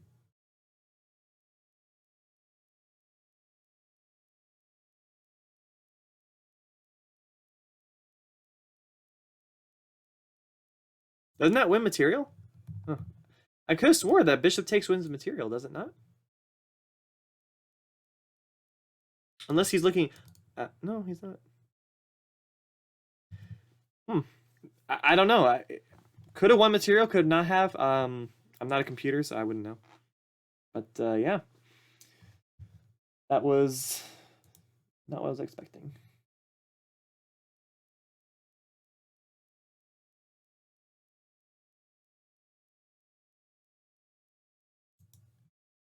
Okay. Sorry, guys. I'm getting a little tired here. Not used to 2-hour commentary. Normally 1 hour. All right. Kuzubov back in the driver's seat on his move, taking a lot of time here trying to find something deep and creative and not to get mated as well, because there are some potential threats here. Like, this is a lot of attacking pieces on the king side. And he feels that it's not enough for white to win. So he's going for development and eyeing down the opponent's rook and probably anticipating rook to c1 in some fashion. Now, what do you play against rook c1? Probably queen d7, queen e8, or maybe queen b8. Like, these are two moves that you have to consider. Oh, wow. White is coming after him hard. Martin on point today. Okay, looking for trades, very nice. And putting him into a pin. Yikes. He is allowing...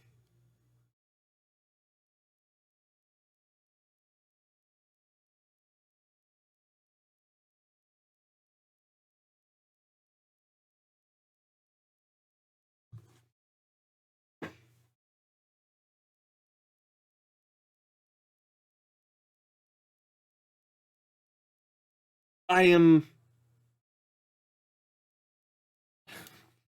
What did I just see?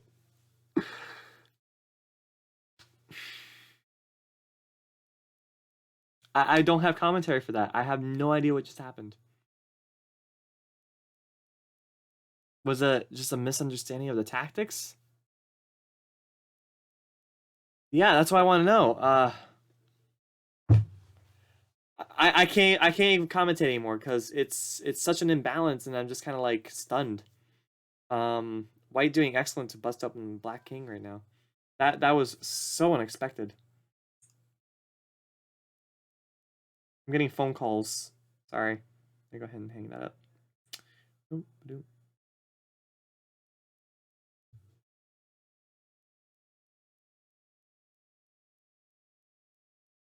I just want to sit and watch this game, actually. I will put music in the background, but I don't want copyright to happen, so.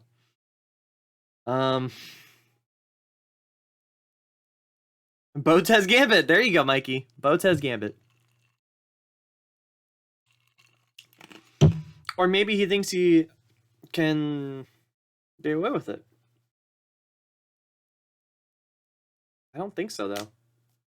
I mean, this looks deadly. G6 looks completely dead in the water for black. Hang the bishop. Who cares about the bishop? Check, check, and then you win the rook.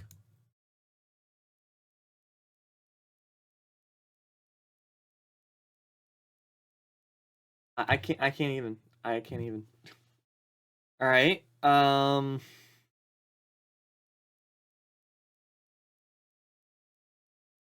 I guess he wants to create some interesting chess. It must have been a miscalculation. There's... All right. Well, this is going to be interesting to see whether or not he can convert into a potential win, which would be amazing. There are some already like heavy mating potential here. Oh, wow. He just got a fork. All right. So this might be drawish. He was lucky enough to get to this position. So if rooks trade and then pawns trade, it's a bishop versus nothing, and that's a draw. That is black's draw condition. And because both pawns are on light squares, this bishop doesn't have any targets. But how do you defend this guy?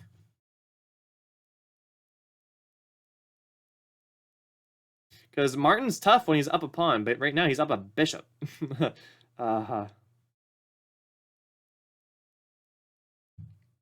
Doesn't this rook just want to get behind? 13 seconds, though. Martin might win this.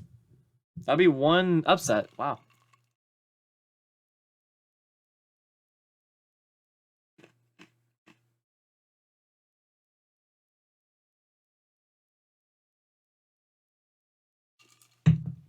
All right, time trouble. I'd be even more impressed if he times out Martin, but I doubt it. Martin's pretty active. He wouldn't make an error like that. So this is just time scramble, and this is much higher level than I could ever commentate on, just to let you know. So please excuse me not to say much. 1 second, though. And we have the flag. Wow. So Martin Hansen has taken down Grandmaster Yuri. And I am 99% certain that was just either a mouse slip or miss.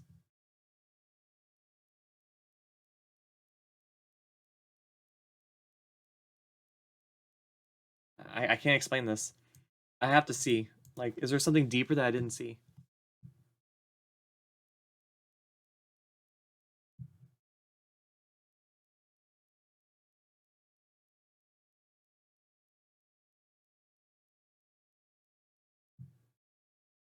Wow. I mean, yeah, that's very unfortunate for Yuri. Congratulations to Martin. That was one heck of a fight there. Wow.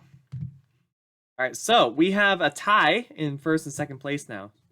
And I believe Martin would win tie breaks because he beat the seed that he's tied with. All right, but we still have 3 more rounds left after this, so let's go ahead and check out another game. Oh, wow, that one's already done. All right, let's go to round... Ooh, 1 game ongoing for round 8. Okay. Let's go ahead and check out U1600. Here we are. Powerful Lion. Ooh.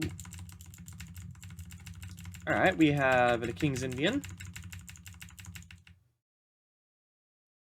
And a normal setup. But black is down a full piece. And it's all about conversion now for white.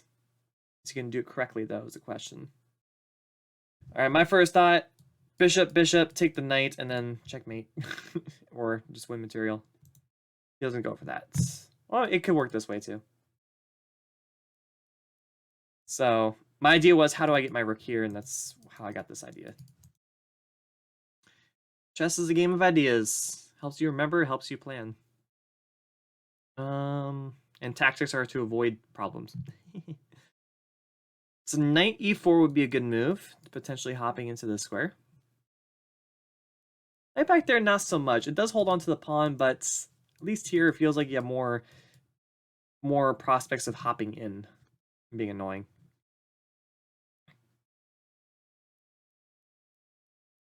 And now that white's castled, I don't think black really has much left in this position to play for. He doesn't even have a pawn for the piece. Yeah. Probably the best he can go for, if he can win this pawn somehow. Or one of these. If he can make a passer, yeah. If he can make one of these a passer, he might have a chance to finagle something, but not quite seeing it happening. Oh, there we go. That's a move that we wanted. All right, so now rook here, only move to defend. And you definitely want to move this bishop now. Get those rooks off. Force trades. Because you messed up once, you don't want to mess up anymore. And the opponent is in time trouble. Or black is in time trouble, so this could cause some problems. What opening did white play? Isn't that strongest against king? Okay, so here's the thing with the King's Indian. I'm still learning it myself to better understand and teach it for someone. It's one of the nice combative lines that black can play against white. There are some uncomfortable positions that you just have to understand and what the plans are. And that would mostly be the 3 pawns attack with e4, d4, and c4, where they potentially pick d5 or e5. And you have to be ready for it, and you have to respond properly. There are times when you're supposed to play e5. There are times you're not supposed, as black. There are times you're supposed to play e5. There are times you're not supposed to play e5. There are times you're supposed to play knight a6. There are times you're not supposed to play knight a6. It's very deep in terms of theory, so you definitely need to invest some time to understand that. All right, we have round 8 done for the under 1600. Sorry, I haven't sat in this one. Just happened to be how time worked. So round 8 still over here on. Let's go ahead and check out Sporty versus Ironlam. Okay, so white is up a full rook. We're starting to see some very decent games now, like very, very sharp chess. All right. White taking their time to look for a nice checkmate here. That was a nice vision zug. Or wait. Aha. So actually, pawn push to f4 is a very nice defense of g2. Will you find that, though? Because black had a lot of counterplay out of nowhere. f4, I think, is the move. Because black's threatening check and then mate.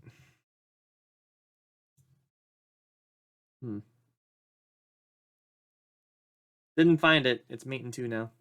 Check and then mate. That's a shame. Ouch. All right, well, that was a good fighting chess again. Down full piece, but kept it going, and that's how you're supposed to play. Keep fighting. Don't stop. And 2 games left. Who are those 2? We have Future against Future G Master versus Christian Frenet. Christian Frenet, a really nice kid. He has his own YouTube channel and stuff. It's really cool. It's nice to see that kids have that desire to do more for for the game than just play. So we have a bishop knight endgame. In this case, I prefer the knight slightly. Oh, that's not a good capture. Black wins now. This is completely winning for black. You should not have given black the pass pawn. Because now you're going to be forced into this vision zug. Or you lose this guy. Yep, this is over. So black just needs to play quickly. Maybe just b5 right away, stop a4, then a5, then b4, and just throw the pawns up the board. So yeah, b5. No, he doesn't do that. Still b5 is still strong. But the idea is just get those pawns going. White doesn't have anything here. That works too. A little unnecessary. I would have preferred connected passers, but this should still win. Oh, okay. As soon as the king comes out here, you should have played king b3. Keep him kicked out. And future G just moving quickly because he has no time left. Just doing his best to hold on. But Christian should be able to win this.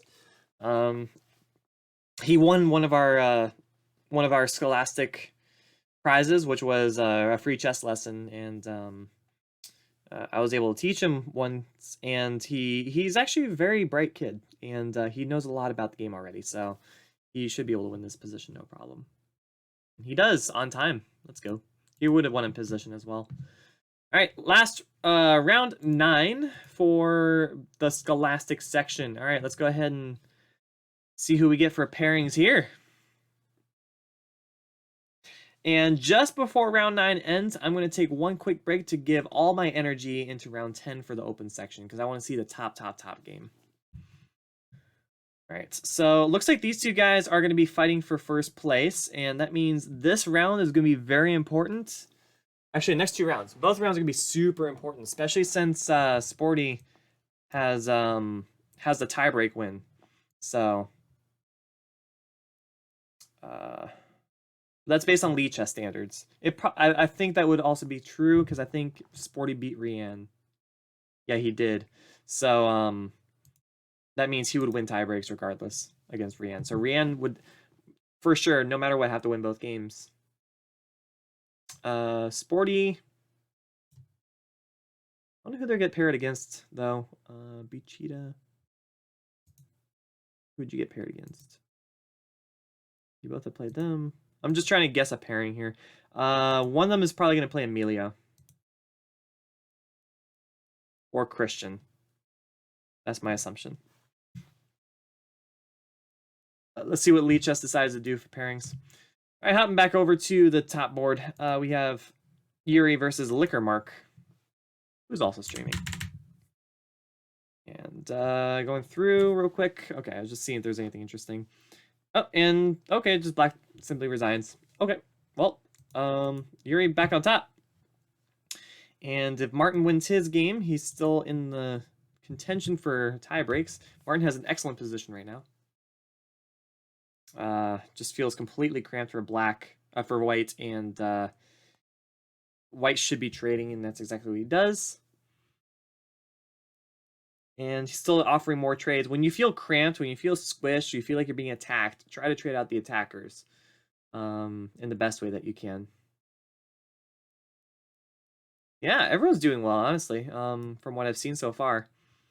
I'm very impressed with the play, especially in this classic section. I've been very impressed with the conversions and the fighting spirit, especially when they're losing. That is more important. Not giving up even when you're worse or losing. That's a big. It's an excellent trait to have. Okay, finally, let's see. It looks like black has this one in the bag. You can't even play rook here, I guess queen here, but then all white's pieces are just cramped up. All right, Scholastic, 11 games ongoing. All right, so let's go and check out Sporty versus Emilio. I was right. All right, so game hasn't started just yet. What about Rian versus Christian? Yeah, I called it. I was going to play one of those too.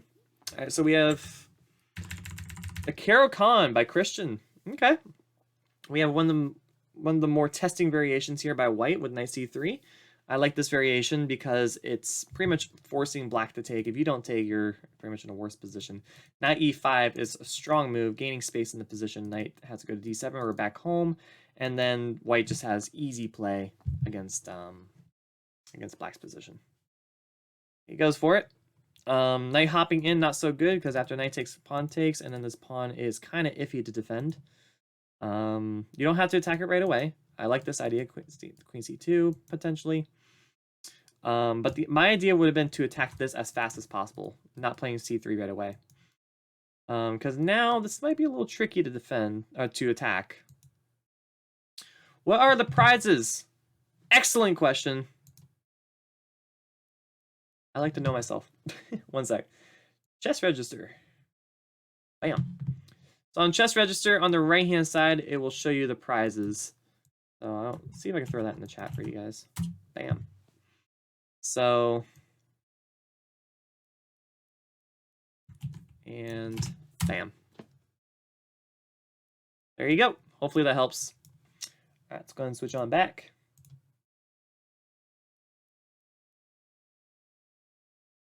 Okie dokie.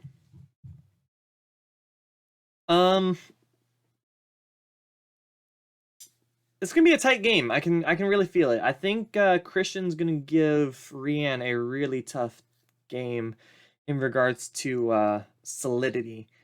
From my experience, Rian has difficulty in positions where the opponent doesn't do anything. And that makes him want to lash out and start attacking like crazy. When you should be looking for aggressive moves, but you shouldn't be doing it for just the purpose of doing it. But so far it's been good. I think now capturing I don't like. That doesn't make any sense here. It was a pretty strong knight, but now you need to find a good square for your knight. And how do you go? I guess knight here.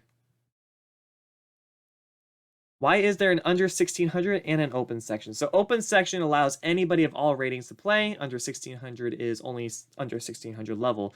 And that helps for people who want to have competition without being fully outclassed. Meaning you're playing people closer to your rating. If you're 1601, yep, you got to play in the open. Sorry, that's just how it is. You're good enough to play against the Grandmaster. Think of it that way. And yeah, this bishop is just terrible behind this pawn structure. So yeah, I can see this can be a tough game for Rian to win. Unless he gets into an endgame, which he should be able to do. Alright, let's go ahead and hop into another game. Sporty versus Amelia. Okay. I don't even know what happened in this opening. What in the world is this? I'm not saying that to be mean. I really have no idea what just happened. I've never seen this before. Okay, so white is not they're not materials equal. Okay. Bishop pair for black. Bishop check is very strong and annoying. It's forcing either the knight back or the king to move. So bishop b4, very nice Zwischenzug. I like how you spelled com, C-A-H-M. Is Lichess or chess.com ratings closer to FIDE? Hard to say. I'm not exactly sure. Because I know that chess.com is harder to get a higher rating on, but think of it this way. I have a USCF of 1665 or 67. It used to be 1775, and I used to have a FIDE rating of 2080. My Lichess is a 2000. So what rating am I? I have 3-4 different ratings. So it's probably best to just say, where are you consistently playing at? And I'm going to say I'm consistently playing at 2000 or 1900 online. I'm consistently playing at 1700 in USCF, and I'm consistently playing at about 2000 in international tournaments. So in terms of your question, I like to say maybe 200 to 300 points off. Yeah, that's about right. Yes, you're 300 points off from Lichess. It's much harder on Lichess or much harder on chess.com to get a higher rating. And I think it's because chess.com just has competition that care more. I mean, you're paying for the service, you know? So I like to push myself and try to get 2,000, 2,100 if possible. All right, here we go. So black is down a full piece, and Amelia should be able to win this. Would be very good for our number 2 player. If Sporty loses this, then tiebreaks are going to go to the other player. So this is a very important game here. Did Rian already finish? All right, Rian won. Okay. So yeah, this is a very important game, and it's pretty much going to decide the final game whether or not both players need to play all the way out.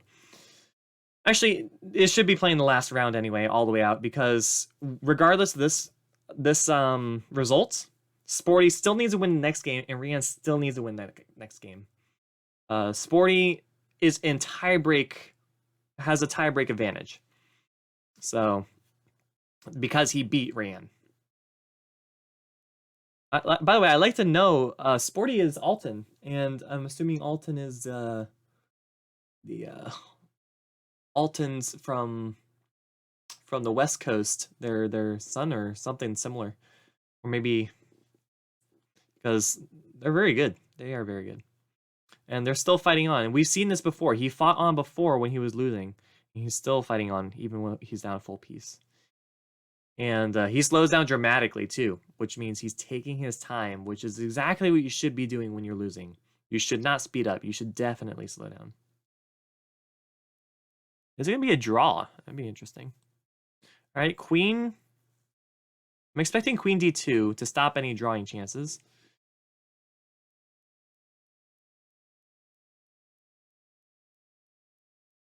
You gotta find the right. This might be a draw. You have to find the right coach for you. Every coach teaches you something different. Every coach offers something different. So for me, I've had 4 different coaches of my lifetime that I will recognize as a coach. My first one laid a foundation of fundamentals and tactics. My second one laid down pawn structure. Third one laid down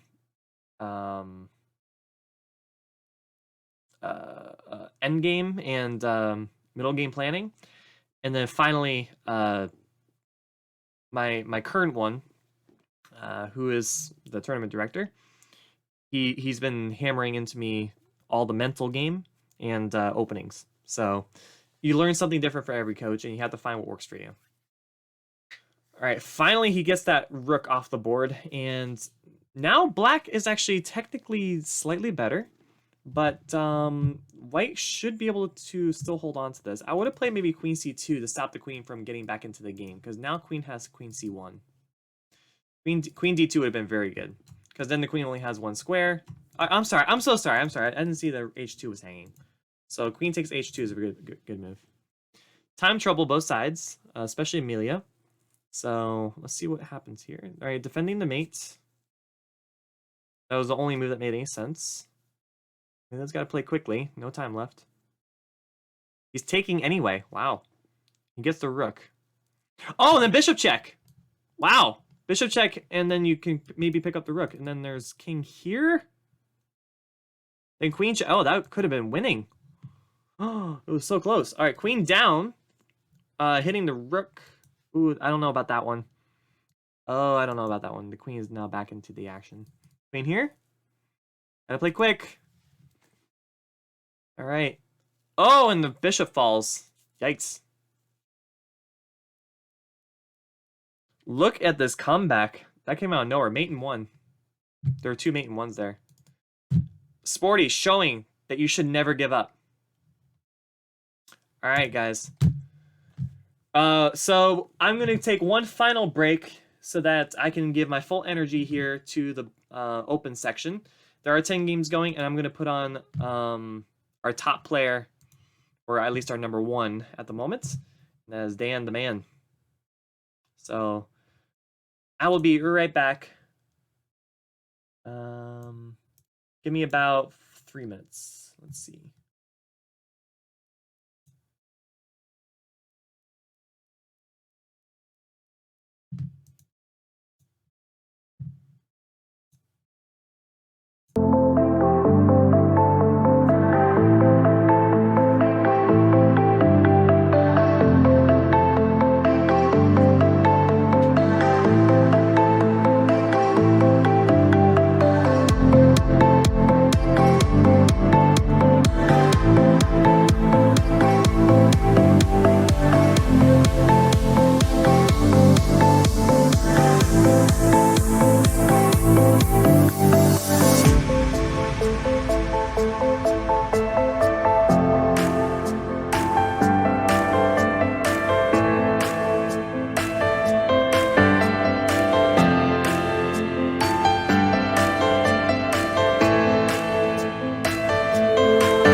All right, we are back. I almost forgot to turn on my mic there. So, looks like we have time trouble here in the final game between Martin and Corey. Actually, before round 10, I should say. And time trouble. Martin is up a pawn. Okay. Definitely some excitement in the final round, or next to final round. Jeez. Every time I walk away, I seem to come back and not be able to have a coherent thought. But it happens. All right, so now White needs to give up. Just trying to keep it going. Okay, so now it's going to be a time scramble. Is Black going to be able to win without accidentally drawing the position? He should be able to pre-move this one to a win. Corey is fast, though. Corey is very fast. Ooh, that's a draw. Wow. He was there pre-move faster than his opponent. Wow. Okay. So, that was actually a very important game as well, because it would have tied him up with Sword of the Word. But now we have the now we have the standings here where Grandmaster Yuri is in first place, Tony is in second, and National Master Martin Hansen is in third. Eric Zhao, I believe. Tampa, obviously, and so on. So pretty much everyone's playing at their Lee chess rating, more or less. So definitely great job, guys. You're doing fantastic. Thank you so much for participating. That helps. Oh, we already have a win here for the U1600 section. So I'll go ahead and hop to that in a bit. Actually, at the very end. So I want to give all the shout outs there. All the shout outs at the very end of round 10. Oops. Forgot to turn that off. Okay. Whew. It's been a great day, guys. Honestly, this has been really, really fun, and time flew by so fast. Can't believe it's already noon. And looks like, okay, minute and a half left. So if you guys are interested in looking at the post video when it's uploaded, go ahead and check out on YouTube, Palm Beach Chess. It should have been up in the chat already. Go ahead and subscribe to there. Not only do we have this, we also have Tournament Tuesday for Florida Chess Live, where we have commentary for 3-minute chess, where we just have some fun, and I'm doing commentary in the background. We usually get like 14 to 20 players depending on the week, and they're pretty strong too. We get 2,000 plus sometimes, so go ahead and check that out. We also have interviews that we host, either with grandmasters, masters, coaches, and maybe we'll extend out to other sports at some point, but it's specifically known as the psychology of chess, or psychology of competition, excuse me. And I've learned a lot talking to these wonderful people, one of which was our first place contender right now, who is Yuri, also with Martin from in third place, and excellent insights about how they prepare for tournaments, how they prepare during the game, and so on. What elo and Lee chess am I going to run into people who know theory pretty well? Really depends. I mean, if your theory is great but everything else is terrible, you're not going to get very far. I like the other way around. I like to learn foundation and endgame first, where I can struggle out of the opening, and then get into a position where I could just outplay my opponent. So it really depends. It can range quite a bit. I know some people could probably win just from opening tactics alone and get to a high level. All right, so we have all energy here, sitting up straight. Game 1, or final game between Tampa Chess and Yuri, Grandmaster Yuri. So we have, I wonder if they did any preparation for each other. We have the Sicilian, transposed into a double King's Indian type structure. No contact with the pawns just yet. Pretty flexible position for both sides, and they're both just trying to feel each other out, get into a position, and play chess. So let's see what we got.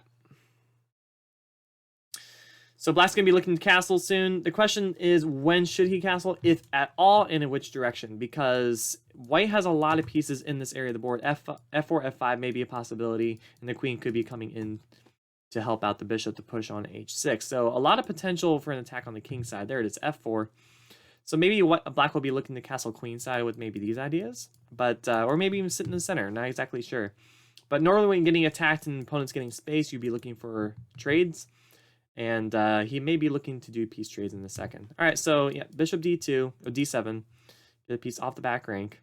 Queen b6 maybe, queen a5 maybe, maybe even queen e7. I like queen e7 kind of more. I'm looking at it, but probably queen c7 is nicer. Because after takes, knight takes, this is still held by the knight. He does go kingside. All right, so he's actually going into the attack and believes he can weather the storm. Very interesting. Guess there is really no time to play f5 just yet. It does hang some material upon, but it could happen. We'll see. Not gonna lie, what? Into an endgame where I can't promote a pawn. It's honestly, endgame is very important. The pawns are soul of chess. Endgame guide, or it helps guide you to what you need to get to. So if you're in the middle game, you don't know how to transpose into an endgame that is winning for you, then yeah, probably studying endgame would be a good start.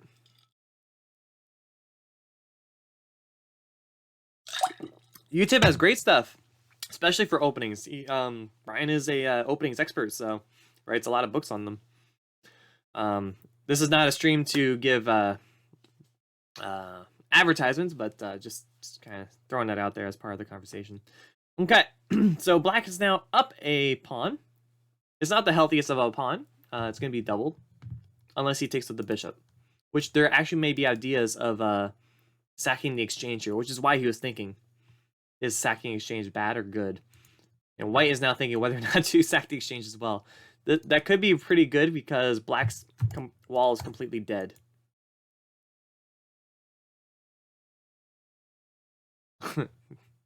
Don't use Instagram, haha. But what is white's plan here? I'm not exactly sure. That's probably your only plan, is bust open the king and hope to get an attack going. Is he gonna go for it? Is there anything else he can do? He can move the knight with check. He's doing it. All right. You can move the knight with check and then pick up this guy, which hits the rook. But is that enough, though? All right. So he's calculating whether or not he can take. He has to, but that's the thing. Sometimes you just have to stop and be like, uh-oh. And now there's a potential mate in two. Potential. Obviously, it's held, but the fact that it's potential means maybe if you kick the queen off the square somehow. And now the knight has a very strong move very soon. This is really annoying. All right, over defending that square. Very nice. I do take. I don't like this capture. I would have actually retreated the bishop and held on to these double pawns and keep him annoying in the position.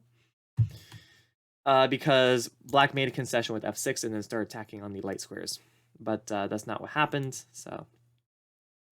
Now I'm starting to prefer white a little bit. Sorry, black a little bit, because he's kind of untangling.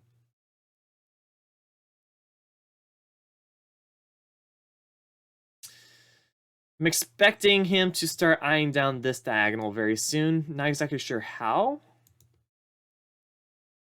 There's also potential rook coming into e6, but the thing is, rooks can just double up. All right, knight to e6, okay. All right, he does pick up the exchange. He's trying to evaluate whether or not his knight is more valuable than the rook. I think it is. This is your only chance. All right, he goes for it. All right, he's doing the trade. And now it's a winning pawn endgame for black because he's up a pawn. But question is, can he win it? Because it's going to require a lot of technique. All right, that was a deep think there as well. Because now it looks like black's about to get mated. King rook f7 looks like nearly the only move in the position. Because you got to stop rook to e7 mate. I don't see anything else here.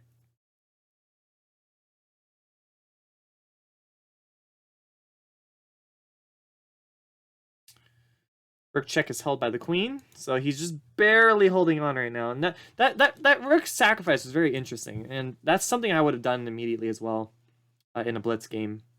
Classical, I would think about it, and then actually it seems pretty fun to do, but sometimes you gotta avoid fun to things that are actually good. Okay, queen d7 makes most sense. Defends the rook, maintains defense of the pawn, but this guy's falling. So yeah, maybe saying that it was a winning queen and rook endgame was actually way too optimistic to say.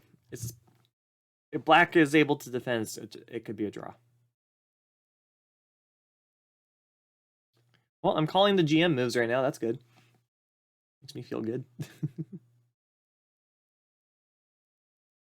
Alright, queen.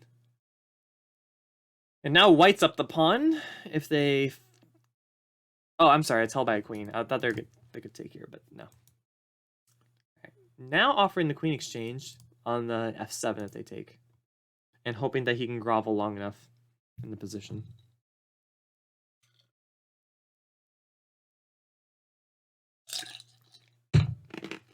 Oh, I'm so sorry. I love chewing ice. I'm so sorry, guys. I'm so sorry. It's one of my bad habits. Okay, what do you do here as black? You could block with the queen, or do you go all in? Blocking the queen seems to make the most sense. Both sides definitely don't want to lose here, and unfortunately, every pawn is hit. Like, that is a very dangerous queen. Decides to get up this guy to go for a counterattack, maybe get some stuff going. White's queen is not going to checkmate on her own, so we're not... Black is not afraid of being checkmate. He's afraid of losing pawns. And white isn't greedy. White is looking for more. Trying to get this guy because he's the base point of the entire pawn structure. So, king up. He pre-moved that one. Wow. So now 21 seconds. This is going to be a tough one for Yuri. What's the standings?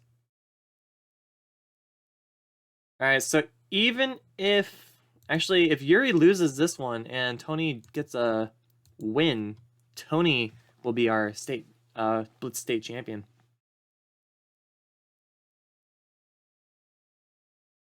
And there's a big difference, too, on over the board versus online. Over the board in time trouble, you could be making illegal moves and neither side catches it. In online chess, obviously, you can't play illegal moves, so... you can't accidentally get away with it. King f5. Oof. And he lost on time. That's unfortunate. Alright, so he goes down. He does still have 7.5 points. He needs to hope that Tony will lose in Tampa. And I think just Tony losing. Yeah. So let's go and check out Tony's game. This is very important. If Tony wins, he is our state champion.